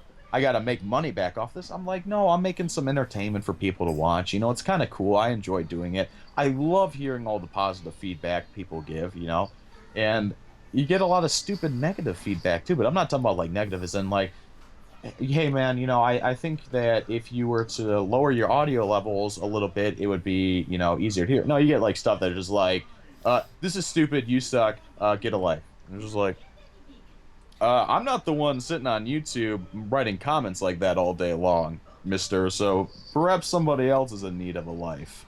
But I said I don't feel bad at all. If down the line, if I could say, yeah, I make some money off YouTube, I wouldn't feel bad about it. Like, not by any means. Well, especially when you're creating such original content, like when you have people who blatantly either copy somebody's style, it's not just one of those, it's a derivative work. It's not like they were inspired by it, but when they blatantly take something from someone else and then make money off of it, yeah, fucking call them out. But what you guys do is really interesting and informative, like, between gaming and chemistry. What is there to rail against when it comes to making money? It's something that people find interesting. I think most people think that it's just like one of those things like that you record something in one go and you upload it and it takes 5 minutes. It's not anywhere near like that. I mean, just to make some music for my videos, it takes weeks. Granted, sometimes you can get that perfect video plug and play. I added a face cam, rendered it, and uploaded it. That took me 2 hours to do. I had to add the face cam, get it in the right position. I had to ask Shay, hey, what's the proper size? He's like, well, make sure you can see it from mobile. That was very good advice. Thank you, by the way. Again. No problem. Just to upload it, that took 5 minutes. Like, that didn't take very long. But rendering it alone, because the heatsink is a potato in this thing. There's potato. True. I had 2 of those today. Those things are freaking great. I have been super into baked potatoes recently. Not sure why. Need to go buy some sweet potatoes. But got 2 660s in this thing. Got like 9 different fans. Got 16 gigabytes of RAM. An 8-core AMD processor clocked at 3.10. Carla's is 3.20. She's got a bigger penis than me. I'm so sorry. I didn't mean to. E-penis. It's okay. Yeah, e-penis, which is entirely different than my actual one. I like me a woman with a dick. I will find one for you. Futa friendly. But yeah, because the heatsink, that's the only part that's held me back at this point. Not hard drive capacity, not anything else. It's been the heatsink. So finally gonna get that changed, and that's $60 something that goes just into cooling a computer. You can spend another $200 or $300 and cool your graphics cards. You could cool ridiculous stuff. You could have a condom cooler in there. I don't know what you're doing with it, but you could spend an extra $300 and get a really nice cooling system that would cool your computer and effectively cool your entire room. And I'm not talking about AC. I'm talking about cool just your computer and still be cold enough to make the ambient air around it cold. But So what I was going to say, though, is I do want to point out the fact that by no means am I, and I think no one else here, trying to imply that, making YouTube videos is like a regular job that, like, oh, hey, someone's sitting down in the office for 8 hours and they're sitting there on their computer and they're doing all their office work. I'm not trying to imply it like that, but what we're trying to say is that YouTube is an entertainment business, and just like making a movie. You're gonna demonize somebody for making a movie and making money off of it when they put so much hard work into said movie? can I make a YouTube is comparison? entertainment. Can I make a comparison here, just for proving this point a little bit more and helping your argument here? Lewis, the other guy on the channel, the British guy, as some of you may know him, he took 2 months, whether it be to corrupting the footage, having to get new footage, whatever. He had to take 2 months to edit, render, and upload the War Thunder Reviews video. Took 2 months for him to do that. He got the script knocked out in 3.5, 4 hours. Recording took 2-3 weeks. Editing took 2-3 weeks. Uploading took 3 days because YouTube wouldn't accept the file format, if I'm not mistaken. Or no, wait, that was something you did, I think, Shay. It was a quality issue with a video you did. I made an intro for a video that was really, really good, and YouTube is just like, oh, well, you made this awesome intro. We're gonna make it turn into a giant blob. Yeah. And I still haven't figured that out yet. And I mean, I have spent 4 days just trying to get a 12-second intro to work. Not to mention that intro, it was a 3D animated intro. That intro right there and right then and there had taken a week to produce, and it had taken 2 days just to render on my computer. Like, and it's crazy but, stuff. You can get a production like that. The War Thunder cinematic, that took Lewis 2 or 3 days to do, just to get, he had to wait for me to help him get footage, and then we had to discuss what shots we wanted and stuff. We did that. He edited, rendered. Rendering took a while because he did a few effects, put music to it, got different little panning things that took extra time, and then uploaded it. And it's a lot of hard work. By no means, like Shay said, is it a regular office job, but it's still difficult, and that's something Carla will encounter at some point. That's something Alex might encounter at some point if he goes to produce a video. Can I say something, though, about your character as far as you and Lewis and how much time and energy that you put into the videos? Yeah, sure. In all of that, like as much time as you guys put in, I'm not sure if people, have like checked out your views and things like that. I've never heard either one of you guys complain about low view count or whatever the view count may be, or trying to get more subscribers. Like it is obviously just one of those things that's a passion, and I know some people don't go into it with that kind of positivity. I mean, I've heard different YouTubers, whether it's gamers or daily vloggers, talk about subscriptions, talk about low view count, but I've never heard that from you guys. So I think that's kind of a testament to your character. Thank you. I didn't notice that. I'm going to have to start whining more. No, I'm kidding. Just throw that in the garbage. I want to kind of add in. Raise your hand above the camera where we can't see. Good job, Shay. That's my armpit right there. Raise your armpit for a question.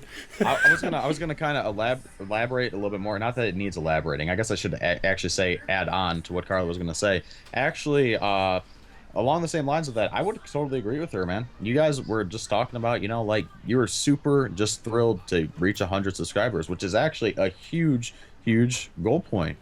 And so, I mean, basically everything I've heard come out of your mouth about your channel has been very, very positive, which is Awesome. Because we Aside need that from- type of attitude. Aside from my rendering time. It's more of a hard No, issue. but yeah, thank you. I there was one point, I don't know if you can call this complaining, but we were thinking about stopping the Dead Island series before you got into it, Shay, because of the low view count, and then it dropped again, and I was like, well, if they don't want to see it, then should I upload it? That's a question you have to ask yourself. If they don't want to see it, Right. I don't want to be disappointing them with content they don't want to see. And that's a question you have to ask yourself. Do you need to kill a series when nobody's watching it? For those 3 or 4 people that watch it, they love it, and I get that feedback through Steam, through Skype, through everything, and it makes me want to do more, even though it's only 3 or 4 people. I'm still ecstatic to have, the amount of people that like the videos as they do. People say, I message the channel, great video. Oh, well, that's makes me feel fuzzy inside. Makes me feel tingly. I'm so happy. But it's. I've never heard you complain about views, Shay. You just, yeah, I did this, and it got this. I'm gonna go do another one next week. Just like, not complaining about what you've got going on there. And it's, when I met Skittles and I was like, hey, do you want to come on a podcast?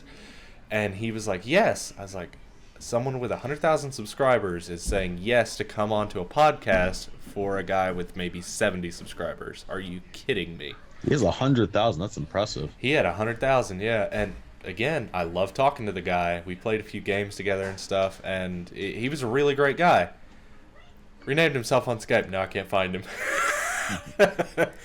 But it's still amazing that when I asked you, hey, you want to come on the podcast last week? You were like, yeah, sure. Guy with 10,000 subscribers. So. Yeah. And I'm not saying it's a status kind of thing. I'm saying, it's still astonishing to me that someone with such a larger channel would still do that. And, thank you again for coming on. I mean, I went through the process where I had, 10 subscribers and stuff like that. So I know what it's like when you're trying to get your subscriber base up. And even views, subscribers, everything. It's a difficult thing. And it's like, that's why if someone asks me a question like, hey, man, do you mind giving me some advice and stuff? I'll be like, yeah, sure. I've been through it. I know what it's like. I know that sometimes when you ask people for help, like you said, these big channels and stuff like that, they'll just completely ignore you. I want to say that Nighthawk in Light, The King of Random, and Nerd Rage, 3 huge channels, have actually talked to me and helped me out at several points in time throughout my channel growth. Really? 3 channels That's with excellent to several hear. millions of subscribers. Those guys are awesome. You should subscribe to them.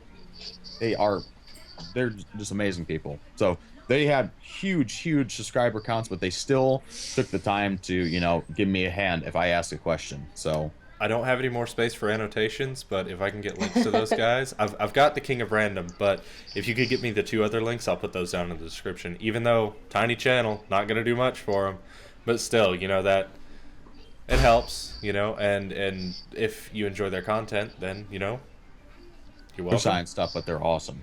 Yeah. So they actually took the time to I sent them a question and they messaged me back. Like the fact that they have so many subscribers and stuff like that, and they're willing to do that. I think that's awesome and says a lot about them. Yeah, that was something that really made me think, wow, this Skittles guy, really cool. He actually goes to read his messages, he reads his comments and stuff. And when I asked him, do you want to come on this podcast, he's like, never been on a podcast before, I thought it'd be great. And it was really great. I forget what happened to those podcasts. Uh-oh. They're in the crypt. No, they were on YouTube for a while, and then something happened and they disappeared. I don't know what happened, to be honest with you. I don't know if YouTube just That's went, weird. whoops, forgot that hard drive back at the old office. Oh, it got ran over by a truck. Crap. But yeah, I knew a guy when, this is 2-3 years ago, before I knew Lewis. I knew this guy called Z, and it's not Z, the Z Yeah. we know. No. But Z had several channels. He would start a channel, would get halfway through it, Hey, Dad, Shay waves hi. There's a Chevy in the driveway. What up? Hello. Hello, guys. Are. Chevy, what do they drive? The 12 gauge is under the bed if you need it. Just a random car in the driveway. But yeah, he had 50, 60 subscribers. I didn't know what a subscriber was. I didn't know what YouTube was. And then I got into watching YouTube and stuff. Well, I browsed it mostly for music. I didn't really know how to use YouTube. I was very naive at the time. And Z, you know, he showed me YouTube. And then I met Lewis, and he had a YouTube channel, and he showed me YouTube. And, you know, on different levels, Lewis had a channel called Drizzy XD for a long time. And I thought he dropped really. Oh my god. there was another one. Did Toby just turn into a robot for anyone else, or is that just me? I hear it, but I also hear you as kind of a robot. Oh my goodness. You're not as bad though. Was Lewis's, Okay, well. what was Lewis's channel? I thought it was called Drop Dead Rui. He had one that was Drop Dead Rui, and then he had one that I think it was Drop Dead Rui, and then there was another one that was Drizzy XD, and we were gonna start a Minecraft series, but we never got on that. This was back when he and I first met, and I had a really laggy crap laptop, so there's that. But Is the call quality improving for anyone else? No. I haven't had an issue with it yet. Should we try to restart? I think it You've might turned be into Skype. a robot for everyone. Yeah, I think it might be Skype though, because Carla sounds a little bit like that too. Oh, now it's clearing up. Okay, that's better. Is it all good? Yeah, Yep. it sounds better now. We're good. I wonder what that was. Maybe somebody was streaming Netflix or uploading God Well, awful it happened to things. all They're of us. rendering. Yeah, it kind of did. They're rendering on a smartphone. How dare they? That would take forever. It'd probably blow up a phone. But yeah, Alex, do you ever have plans to produce a video of any form? I do. Hopefully, when I ever get a new motherboard to get a new processor, then hopefully, yeah. But How close are you to that? oh, I went to the bank to go and try and make myself a bank account, but that didn't go well. So I ended up spending a lot of my money. So, but I'm in there's the a lot process of going on in your of background. looking for jobs. All right. I'll see it later. Yeah, they're out. I do want to say something though, real quick. Along the lines of what we were saying earlier, Toby has yet to answer, and I've yet to answer for what we think that we become famous for overnight. So Oh, yeah. True. We forgot about We that. kind of didn't veered we? off on Alex's answer. This is just what we do. Well, that's how a I podcast kept goes. everything in line. Though. You segue into topics. You know, you go from one to the next to the next, and Shay you is keep the going. mature adult of the group. True. We're all like 4-year-olds. Oh my But, god. Shay, would you like to go first? To be quite honest, if I were to think about something that I would randomly wake up and be like, I'm famous for, honestly, I don't know if I'd wake up from it. For some reason, my camera decided to get really dramatic. Oh, okay, now we're back to normal. Dun, dun, dun. Oh, well, anyways, if there was one thing, I guess I wouldn't necessarily say famous for, but if there, well, I guess technically speaking, I probably wouldn't wake up to it because I'd be dead, because I think I'd probably slip and fall and die in the shower. Because that is one thing. That is the one Why does way it always come back to always- that? I always think I'm gonna slip and fall in the shower, because I do not have one of those floor mats in the shower. So I'll just kind of be, you know, like those bathtub things, and I'll just kind of be like sitting in there, and I'll just be like, oh my god, this floor is really freaking slippery. So I figure my death is gonna be that I'm gonna slip and fall in the shower. I'm gonna be famous for that guy who slipped and fell in the shower. Like none of my videos are going anywhere. It's just I slipped and fell in the shower. Don't use baking soda in the shower, because that'll make the water extra slippery. Oh my. Just know a why word you of would. warning, because I use baking soda and you have to be really, really careful. Honestly, now that I remember it, you know, Toby, remember that video that you made of me getting annoyed at my camera for autofocusing? That made Yeah. me famous within school. Now that I think about How it. did they find that? Because I put it on Facebook and then people just shared it. So. Good famous Yeah. or bad famous, by the way? I don't know. To be honest, I mean, I got the piss taken out of me from some people, and other people were just like, "Oh, that's funny." But, Oh, I'm sorry. You should have told me. I would have either taken it down or privated it if you wanted. it's already been taken down, hasn't it? No. I thought Lewis had taken it down. I don't think so. I tried looking for it the other day, and it wasn't. I'll have to see if it's just an unlisted thing. But yeah. So Toby, you still have to go. What are you gonna be famous for? I think it would either be for some sort of informational guide, or maybe if I ever can do this, improve production quality in videos. Hopefully people like that. If that was a thing I woke up to. Or I would be famous for somehow ricocheting a bullet off of several objects and hitting myself on the head with enough force to knock myself into a coma or kill myself. Gosh. Haven't you already nearly shot yourself by doing that? Yeah, that video got taken down. I love how so many of the answers were like ways that we can just straight fuck up.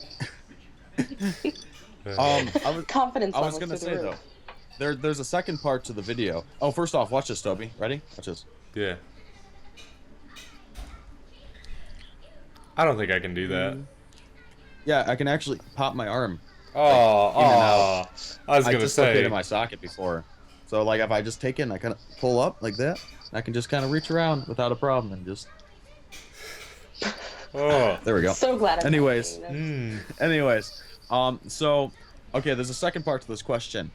You already explained what you think you could become famous for. Now the question is, what do you want to become famous for? Acting, singing, making videos, just being an all-around cool person, maybe you wrote a really good book or something. What would you want to be famous for? In a group of friends or globally? Globally, across the world. The making videos thing would be nice because then I don't have to buy hundreds of dollars worth of ammo to spend it and then be in the hole. And then I could, make better videos with better equipment over there. Maybe foam the walls or something. I don't know. But yeah, it would improve the quality of the content being produced if people started to like it. You can see so many examples like, Shay, you were saying you wanted to make your old videos in new quality. Because I've been remaking them. Yeah, just remastering old content into new videos because either you didn't like the way the knowledge was represented on your part or there's something you found new possibly. I don't know exactly what you've done new. I'm waiting to see it actually for a lot of stuff. I really want to see the mineral oil one. I do plan on redoing it now. It's starting to warm up outside. I'm going to start PCRT and the mineral oil stuff right after it warms up because it is still really cold. Like I think it got down to like 14 degrees yesterday in Michigan. Ooh. Holy crap. Yeah. Carla just hangs up. Holy crap, I'm out. Carla was out, Hey guys. Like after so this. I just so the hang up button is right where the button is on TeamSpeak to talk. And I just I'm sorry about that. It's okay. Newbie move. So, yeah, it's like what would you guys just want to kind of be like famous for? And I am remaking. The last 3 videos I remade. Well, technically speaking, the last 2 I remade, the Green Fire and the Crystal Growth videos, were remakes of my older videos, but with much higher quality. And that's why I kind of feel bad, because I've been removing some of my older, lower quality videos, and I actually have been getting messages, just like what you'd say. Funny thing and somebody would be like, hold up a second, we got a special guest. Come over here. No. I'm not gonna put you on the camera. No. I'm not gonna put you on the camera. No, Come over I'm here. out. Come here. Out. Can you see Come me? on. Look at the stupid picture. Yeah, I can. If you were to just come over here, we would be all right. Yeah, I can see your butt.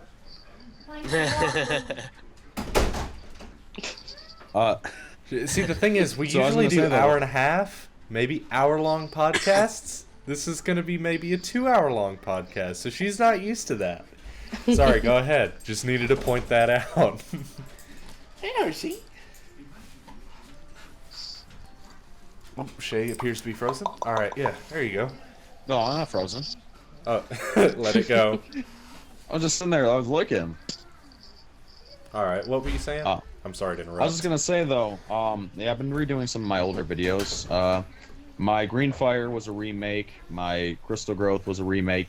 The thing is, like I said, I kind of feel bad because I've been removing some of my older, lower quality videos that I don't feel like the information was alliterated upon properly. So I went ahead and I removed some of those videos, and I've gotten messages from people actually like, dude, what happened to this video? I really like that video, blah, blah, blah. And I'm just like, I'm sorry, dude, I'm going to eventually remake it. You know, I just want to elaborate more on what's going on and stuff like that. You know, a lot of it's about safety.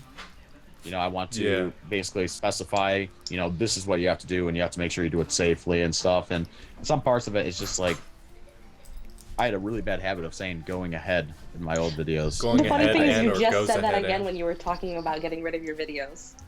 But the thing is, I didn't say it like I used to. Yeah. No, 100 times a minute. I'm going to go ahead and take this, and after I take that, I'm going to go ahead and put this in, and after I go ahead and add that, I'm going ahead and mix it up, and when I go ahead and do that, that's how it used to be like. It wasn't quite that bad. No, it wasn't too bad. Which, Carla, you're gonna have to go late into the podcast to see this, but I got a dog here with me. Aww, His name's Hershey. cute. He's just chilling. You want down, buddy? Yeah, that's the look for I want down. All right. So on the side note though, like what we were originally talking about, what if anything would you want to be known like renownedly worldwide for? Just like I said, would it be like videos or something like that? Toby already answered. He said that he would like to be known for really high video production quality, you know, and I think almost like your production quality. Freaking lights, camera, action up in there. I'm getting better. Like I said, that's it takes a lot of money to, you know. So this is how it looked like without that light on it right there. So as you can see, it's kind of. As you can see, the light's coming this way, and it's also a very yellow light, so I look a lot more tan than I am. I'm actually a lot whiter. That's actually why I got a filter on here. I actually have my filter partially on. It's like with no filter, it'd be like this very white. I'd look very pale. So I got this kind of tinting filter, and I'm only putting it on about 3/4 of the way. And what happens is it makes a nice blend of like this orangish light. Because if it's on all the way, I look like this. I said I look really kind of dark, so I kind of have the filter on like 3/4 of the way.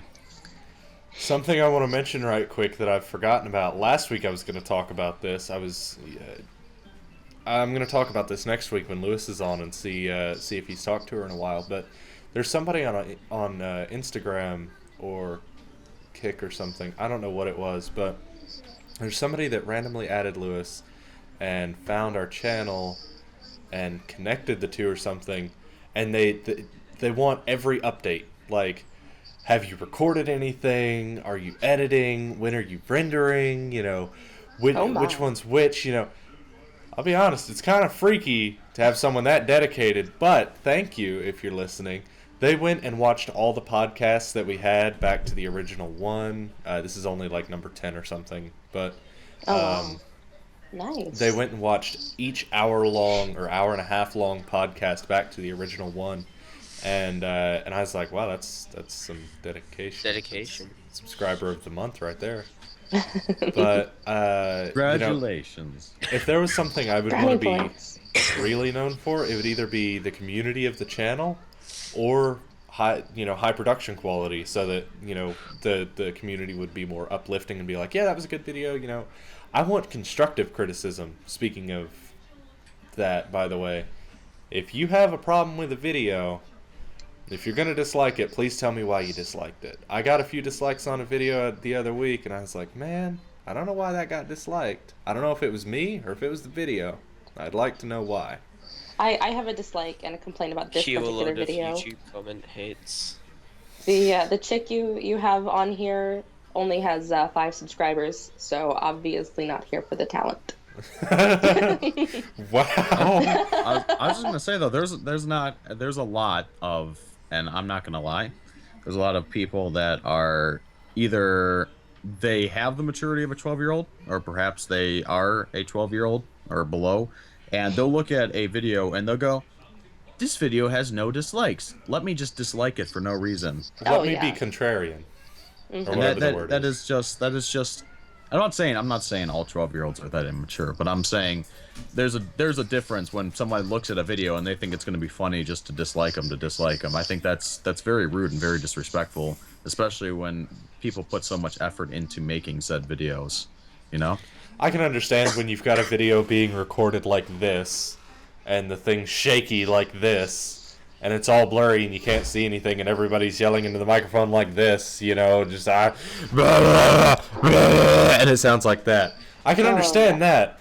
Oh, yeah. But when you've got a video that looks like this, and they're far away from the microphone, and they hold it with both hands, and not cover up the lens like I was just doing, when they hold it with both hands and they can get the nice pan and crop. Oh, there's and legitimate dislikes. There's legitimate dislikes. There's reasons why, and like I said, it's nice when people tell you. But when you get a video like this, and it's got good audio and everything, and you're still disliking it, it's either for the personality or, you know, something wrong with how they edited it, or the topic of the video. Just, you know, put that in the comments. There's a lot of people. There's a lot of people out there, though. I've known people before that would just go and dislike a video, just dislike a video. And I one day I just told them off. I'm like, hey, you know, these people are spending a lot of time. They're spending a lot of effort on making a video. You sitting there and disliking it is just extremely disrespectful. And I said, you really should not do it. And they were kind of like, okay, yeah, I understand what you're saying. And they stopped doing it. But it's like, why would you do something like that in the first place? It's just mean, to be honest. Spiteful. Speaking of production quality, audio quality, am I good right now? I forgot to do the audio check before the podcast. You sound fine before me, or you sound fine for me. Speaking of production quality, a minute ago, I've put a foam wrap around the microphone. That way you don't get as much echo. And most of my voice gets absorbed around the microphone. Carly, you'll be able to see this later. But it's actually zip tied to the outer skeleton of the shock mount here. And you can see where it's zip tied, you know, just around the microphone. That way you get less recoil, or not recoil, reverb, yeah. And then I've got the pop filter over it, and, you know, that stops the wind and everything, as pop filters do. But you get less of the popping P's. Also, I figured out the AT2020 goes farther from your face than you would expect. So, you're looking at me from the microphone right now, and this is about a foot away speaking into it. I've never had that kind of microphone before. It's always been up in the face kind of microphone. You know what's funny? What? Is look at my microphone pop filter, right? No echo, reverb, protection. Oh, do you see this? No shock mount. It doesn't look like. And then this filter. has. First off, my microphone stand strips, so it doesn't hold up in place anymore. So literally, how I fix that is I put a ton of rubber bands on there to hold it in place. Look at this. If it bends back this way, it just kind of falls all the way back, but I have enough rubber bands to keep enough tension for it to hold straight up. But look at my pop filter, though. My pop filter was made out of an embroidery ring. I was going to do that. And I took a bunch of wire, and I braided it together to make a flexible stand for it. And then I literally have that attached to a weight, or a thing that holds weights attached to a weight with a bunch of wet magnets as the stand. that's my my advanced pop filter thing. Because I was looking online, they're like $30 for pop filters, and I was just like, forget that. I got one for $10. Like this, it has a nice thing to come off your boom arm. My boom arm's broken, by the way. That cost me $25, and it broke. And this right here is a ammonium sulfate stink bomb. Ugh.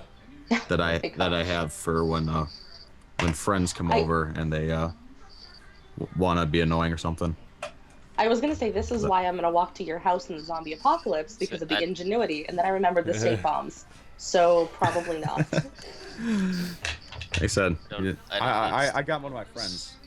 I got one of my friends with this, because what happens is I have what's called my gaming chair, right? Which is a wheelchair over there. Sorry about all the junk. Those are a bunch of computer part boxes and stuff over there. As you actually can see it, you can see right there in that like plastic thing right there. There's actually a Radeon 290 graphics card. But anyways, I have this wheelchair here, which is kind of called the gaming chair, and the reason why is because it's nice and portable, because it can roll over carpet and stuff like that, unlike what most office chairs have problems with. So it's called the gaming chair. So what I did is I snuck one of these stink bombs, because they're glass, you have to break them. I snuck one of these stink bombs underneath the wheel of the gaming chair, and because my friend would be over here on this spare computer. This is my older computer before I built my new one. He'd be over here on the spare computer, playing video games. It's kind of a tight squeeze there, so the wheelchair needs to be rolled up there. So in order to get out of that area, he would have to wheel the wheelchair back in order to, like I said, get out and leave the room. So I put this right underneath the wheelchair's wheel, right by the back. So as soon as he goes to roll back, it would break. And it worked successfully. I went to go leave the room. I'm just like, hold on. I was like, I'm going to go downstairs and get something to drink.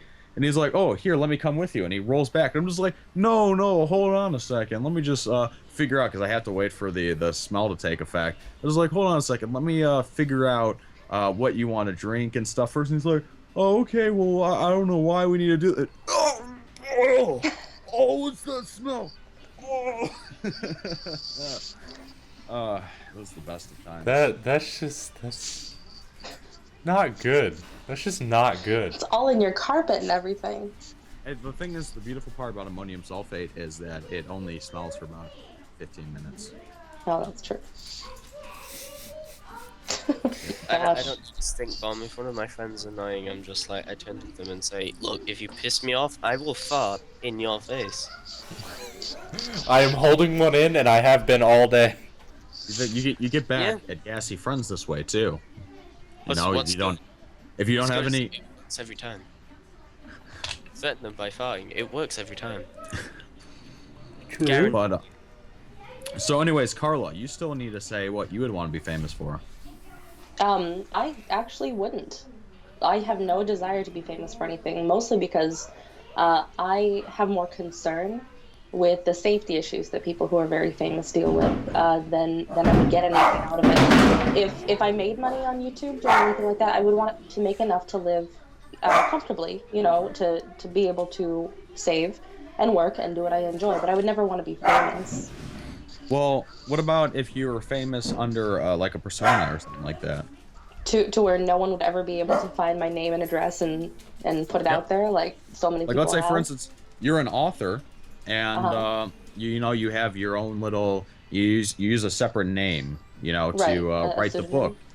Yeah, and you get famous based off of that. What about that type of situation? But the thing is that all of that information can still be gathered and leaked. That happened to a number of different authors before, and you have people who, do try to disguise who they are and what they do, but just from like a technological standpoint, you can still gather information about people and put it out there.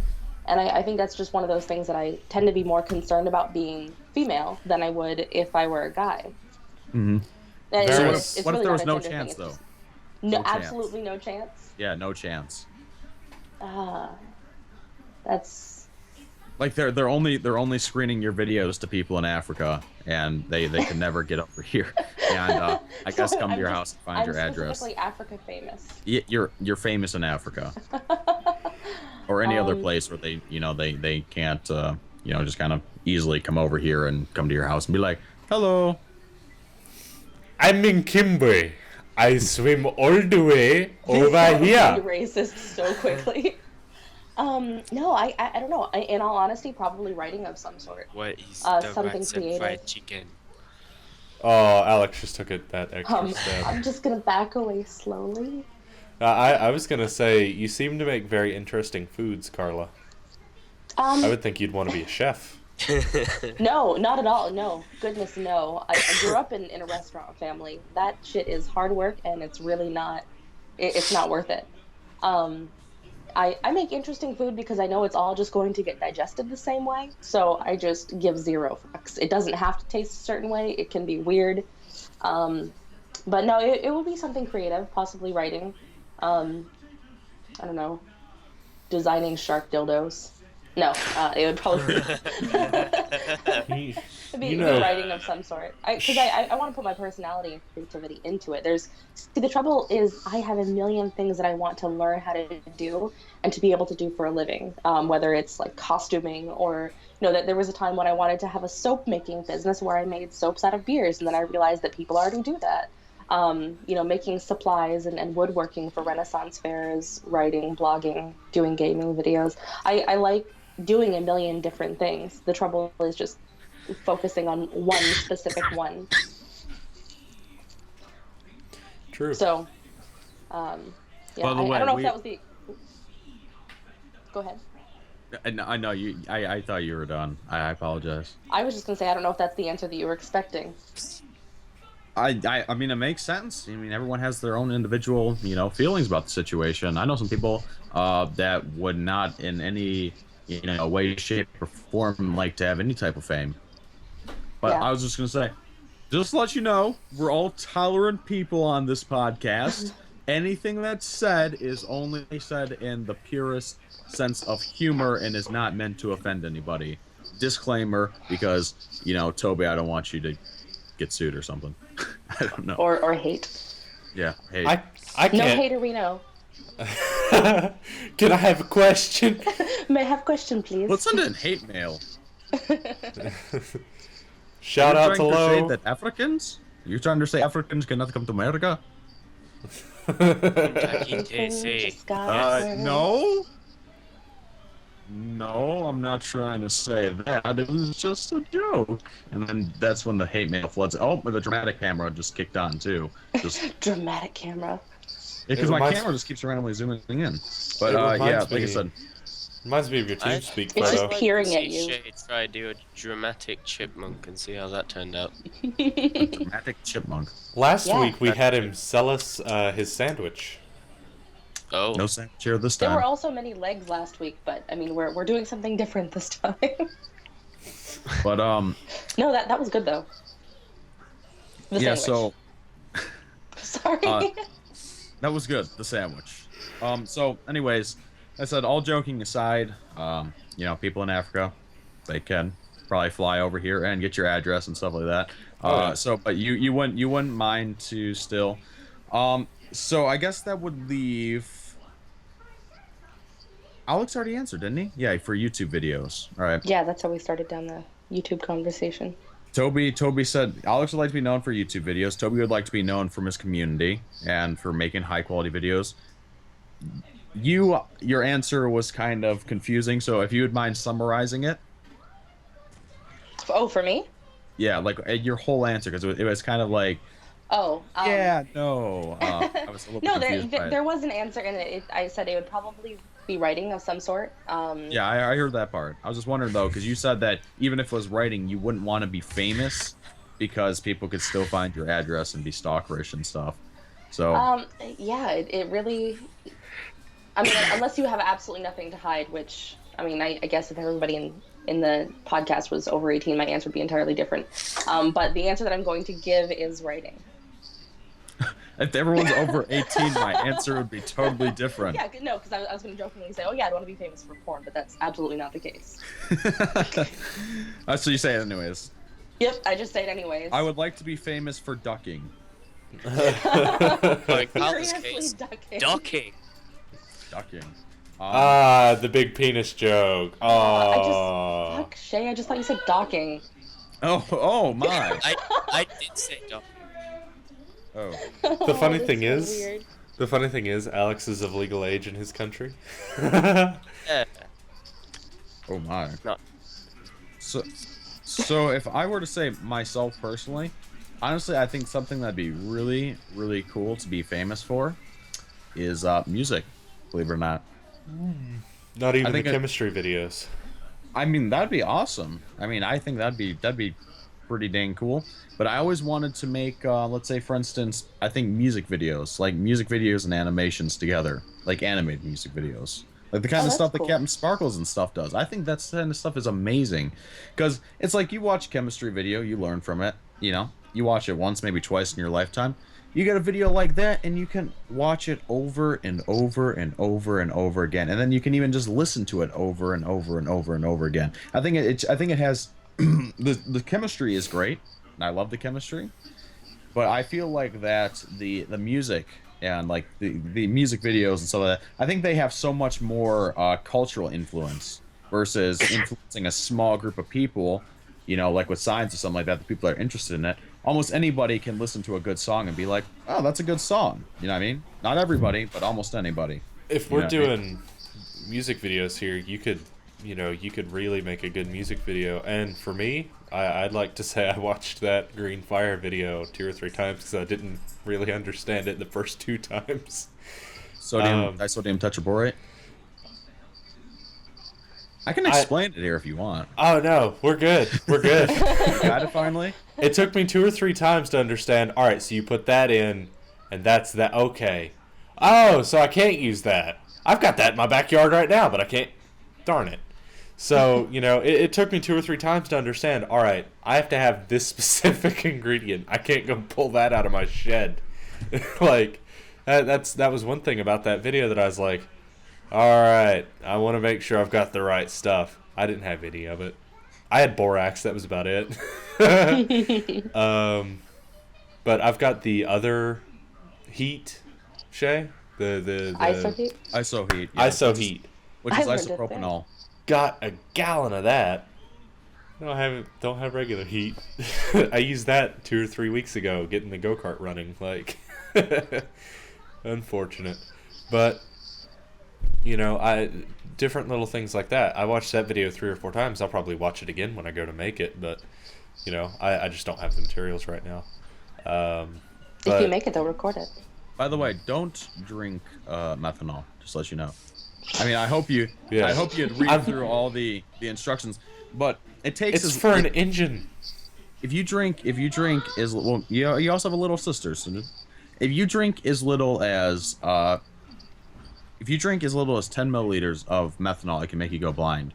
So to put that in perspective, a shot glass is this big. What do you reckon? Does it explode? It's Green Fire. I got all kinds of stuff for exploding stuff. It's Mama Toby, the chemistry channel. It's Mama Toby, the chemistry channel. You need to get with Shay and collab. No.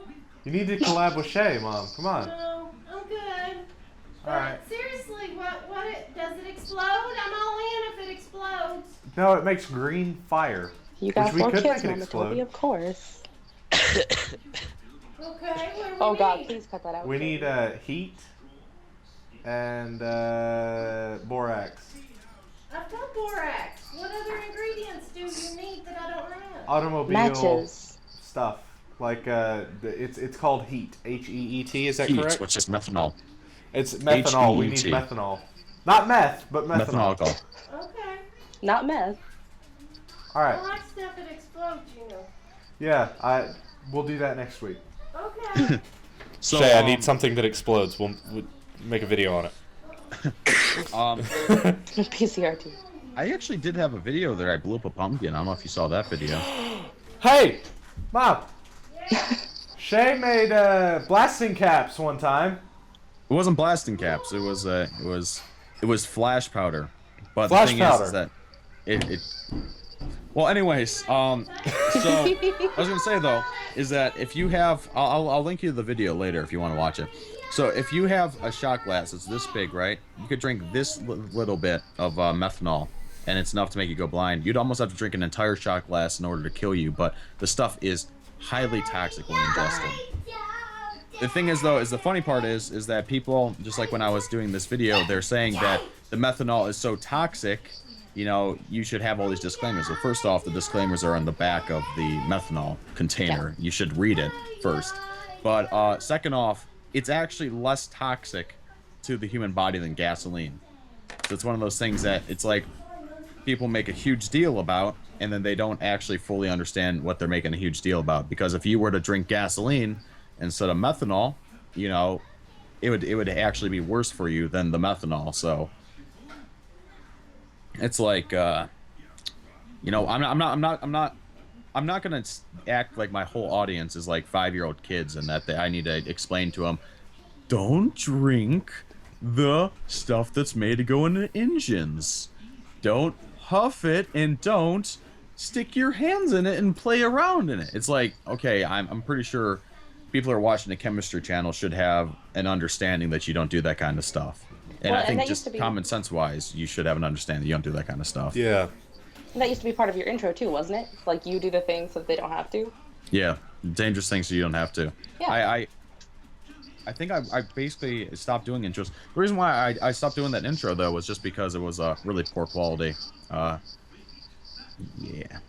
You should do a new video where you shoot some explosives with a shotgun and go. See that was dangerous. Tannerite. Yeah, tannerite. That would be, tannerite is actually very easy to make out of ammonium nitrate and like 97.5% ammonium nitrate to like 1.5% aluminum. Hello! 96.5% ammonium nitrate to like 2.5% aluminum. I feel like I'm speaking to the future Walter White. I get you would not believe how often I get those type of comments on my videos. Like I can go into any random video and someone's made that comment. It's very true. It's I think I've amazing that- spoken more about chemistry in this 2.5 hour long conversation than I have in any of my chemistry lessons. I don't know what I said before, but I meant 98.5 and 1.5, then 97.5 and 2.5. I don't know. I'm still I think impressed that's the that you keep the ratios. percentages right up there in your head. We should figure this out, and I'll make some, and then we'll see if it works. And which I trust that you probably know that it would work. He's googling it now. But yeah, we should totally make some of that and then eat it. No, I'm kidding. Don't eat it. Oh my gosh. Just undid all the work. I'm trying to think of that might be the ratio for ANFO. I'm just making 100% sure that I get it right because a tannerite might actually be a completely different ratio. Oh, I mean it probably is, but I'm trying. Maybe I don't know. I know that ANFO is very small amounts. Yeah. Okay, so 95%. Second. Okay, so it's 95% and 5%. So 95% ammonium nitrate to the 5% aluminum. That's it. Then it's actually a shock sensitive target. If you shoot it with a gun, it will explode. Yeah.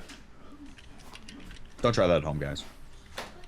Aw, that's my weekend plans. He- Just gone down the drain. He it's a does good the thing it's- dangerous stuff, so you don't have to. It's a good thing I check that. I always like to check stuff. The funny part is that the mix is for tannerite. The abbreviation is ANAL. This is Well. anal. The abbreviation for tannerite is ANAL. It's pretty explosive. Yeah. So once again, I'm sorry. I apologize. It was actually 95 and 5%. You shouldn't try that at home though, because What if they just paused the video and then went out to try it? it might not. It might work. It might not. I don't know. It depends on the. Yeah. You may have the new explosive target company, Anal. It's Anal. anal. It's European. Yeah.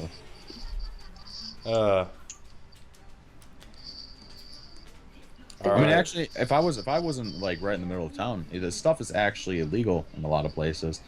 If I wasn't in town, I actually would mix them up and do a video about it. Have some fun with it. You can actually buy the stuff and have it like shipped to you. It's Yeah. crazy.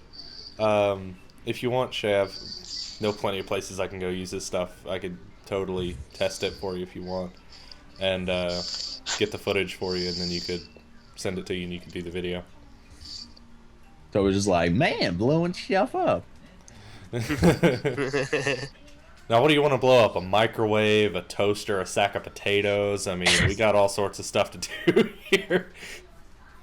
The beautiful thing about tannerite is it's extremely stable. Yeah. Until it's shot. Yeah, and also, normally you have to shoot stuff with a rifle round because of the speed and the shock that it hits it with. You'd probably shoot that with a 1911, and that only goes like 800 feet per second, 850, 860 feet per second. I know My, I saw someone detonate it before with a 22, but that goes like 1,200 to 1,500 feet per second. Yeah. But I don't know. It's possible they could have been using subsonic rounds for all I know. Yeah. I don't know. I think I've seen people shoot with shotguns before, so I think that I think it doesn't take like a freaking super fast round to blow it up. But it takes something either large and slow, or small and fast, or something in between to get it going. But it has to be large and slow, small and fast, something like that. If it's large and fast, then yeah, sure, go for it, like a 50 BMG. You could totally wreck that Tannerite's day, which is going to wreck its own day, but hey. But yeah, if you want, I'll see if we can make some of that, and then I can get you some footage if you want. You can explain how to make it. There was a topic I wanted to talk about. Oh yeah, a jealous husband. I don't know where this was, but a jealous husband glued his wife's vagina together. Super glued it together. He thought she was cheating on him. So, Alex had enough. He's had enough for today. You can't see the camera, Carla, but yeah. No, but I can hear the emotion. You can feel it. Don't worry, Alex. We're 2.5 hours in. Anybody from your school probably stopped watching an hour ago. Oh no. All of my family's gone out to go eat. I'm just like, sorry, you're doing podcasts. You stay here. Oh, did we really do that to you? I'm sorry. Well, it's not like I can have anything anyway, so it's totally okay. Okay. It just sounds But, yeah. horrible. So apparently now she is scarred for life. She can't have pleasurable sex anymore, and peeing is painful. How much super glue was there though? Like, because if you just put like a small line down the middle, eventually it's just gonna come apart. I think he used a couple of tubes. Also, she tried to get it done without going to the hospital, so she really messed herself up there. Isn't there something that dissolves? Super glue is biodegradable, glue, actually. Actually, super glue was developed. I can't remember if it was World War I or World War II. I thought it was World War II, though. They actually developed super glue in order to stitch together, like, it was liquid stitches. Someone got a really bad cut in their arm, they would super glue it together. And it's actually biodegradable after a long period of time. I didn't realize that was the purpose of it. I've just been using it for that.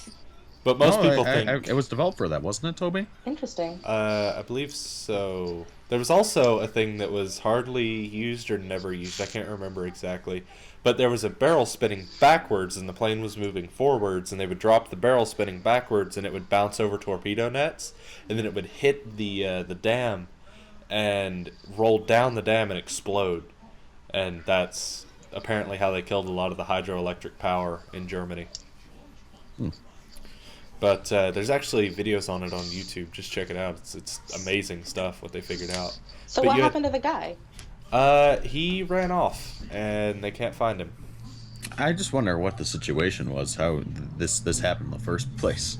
He accused her of cheating on him, and then superglued her vagina together. Did you just like sneak up on her when she was sleeping? Yeah. I don't know why. Did you say, "Hey, baby, we're gonna have a fun time"? Just kind of like just surprise. get down there and then No. yeah.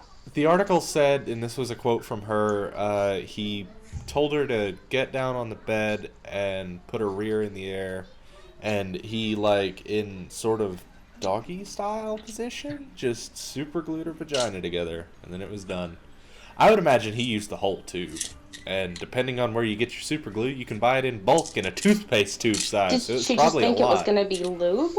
But you know what? No, she knew what was going on, but what the fuck?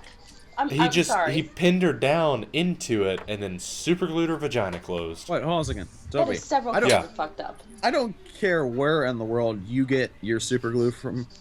Let's just say it right now. Those caps they give you to, cap off your super glue is the biggest load of BS I've ever seen. Because everybody knows once you open a super glue tube, a super glue tube, a super lube tube. There is no using it after that. Yeah. You open that up, and then you go to seal it with whatever freaking sorcery you try, and that's the next time you use it, whether it's like an hour or a couple of weeks from now, it's just going to be as hard as a rock. Or you're not going to be able to get the cap off, and you're going to try and like unscrew the cap, and then all of a sudden the side ruptures and it gets all over your hands. I think my mother's a sorceress because she manages to keep the same tube of super glue for 2 years and use it sporadically. Because she's not super gluing anybody's vagina together. It's a lie. It's a lie. I don't know, Toby, what's going on in your house, but it's a lie. It's sorcery. It's witchcraft. It's more I of don't a know. paste super glue rather than a liquid. Oh, that's probably I'm why. talking about like But- the very very clear like drippy kind of Yeah. super glue.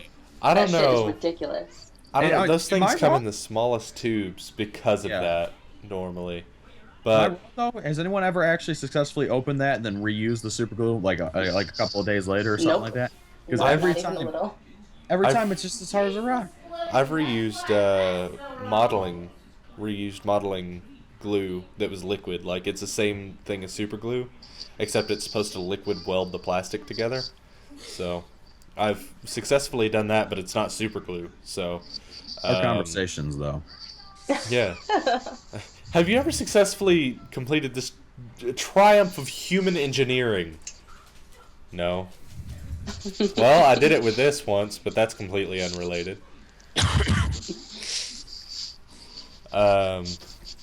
But yeah, like, at what point do you super glue your wife's vagina closed? When you're fucked up. I'm sorry, like that's just, it's weird. It's also tremendously Carl's like, I'm sorry for hard- not appreciating this happening. Hey, Mom! You know, this is wrong, but I'm sorry. Can you come to but the door? I don't respect that guy for doing that. No, Alright, will not you at answer a all. question for I me? know. I just thought it was funny though, because it was. Can like, you guys hear my mother? I don't think so. Hey, Mom, sound check. What? Oh, there we go. Alright. At what point would you super glue your wife's vagina closed? Your dad doesn't have a vagina, so I don't know. Let's say you were a lesbian and she cheated on you. When do you super glue her vagina closed? For a more realistic thought on it, coming from a female that's not a lesbian, why don't we think of it as Okay, when do you super cutting your glue dad's... husband's winky off? Actually, wait. When do you super glue dad's penis to his belly button?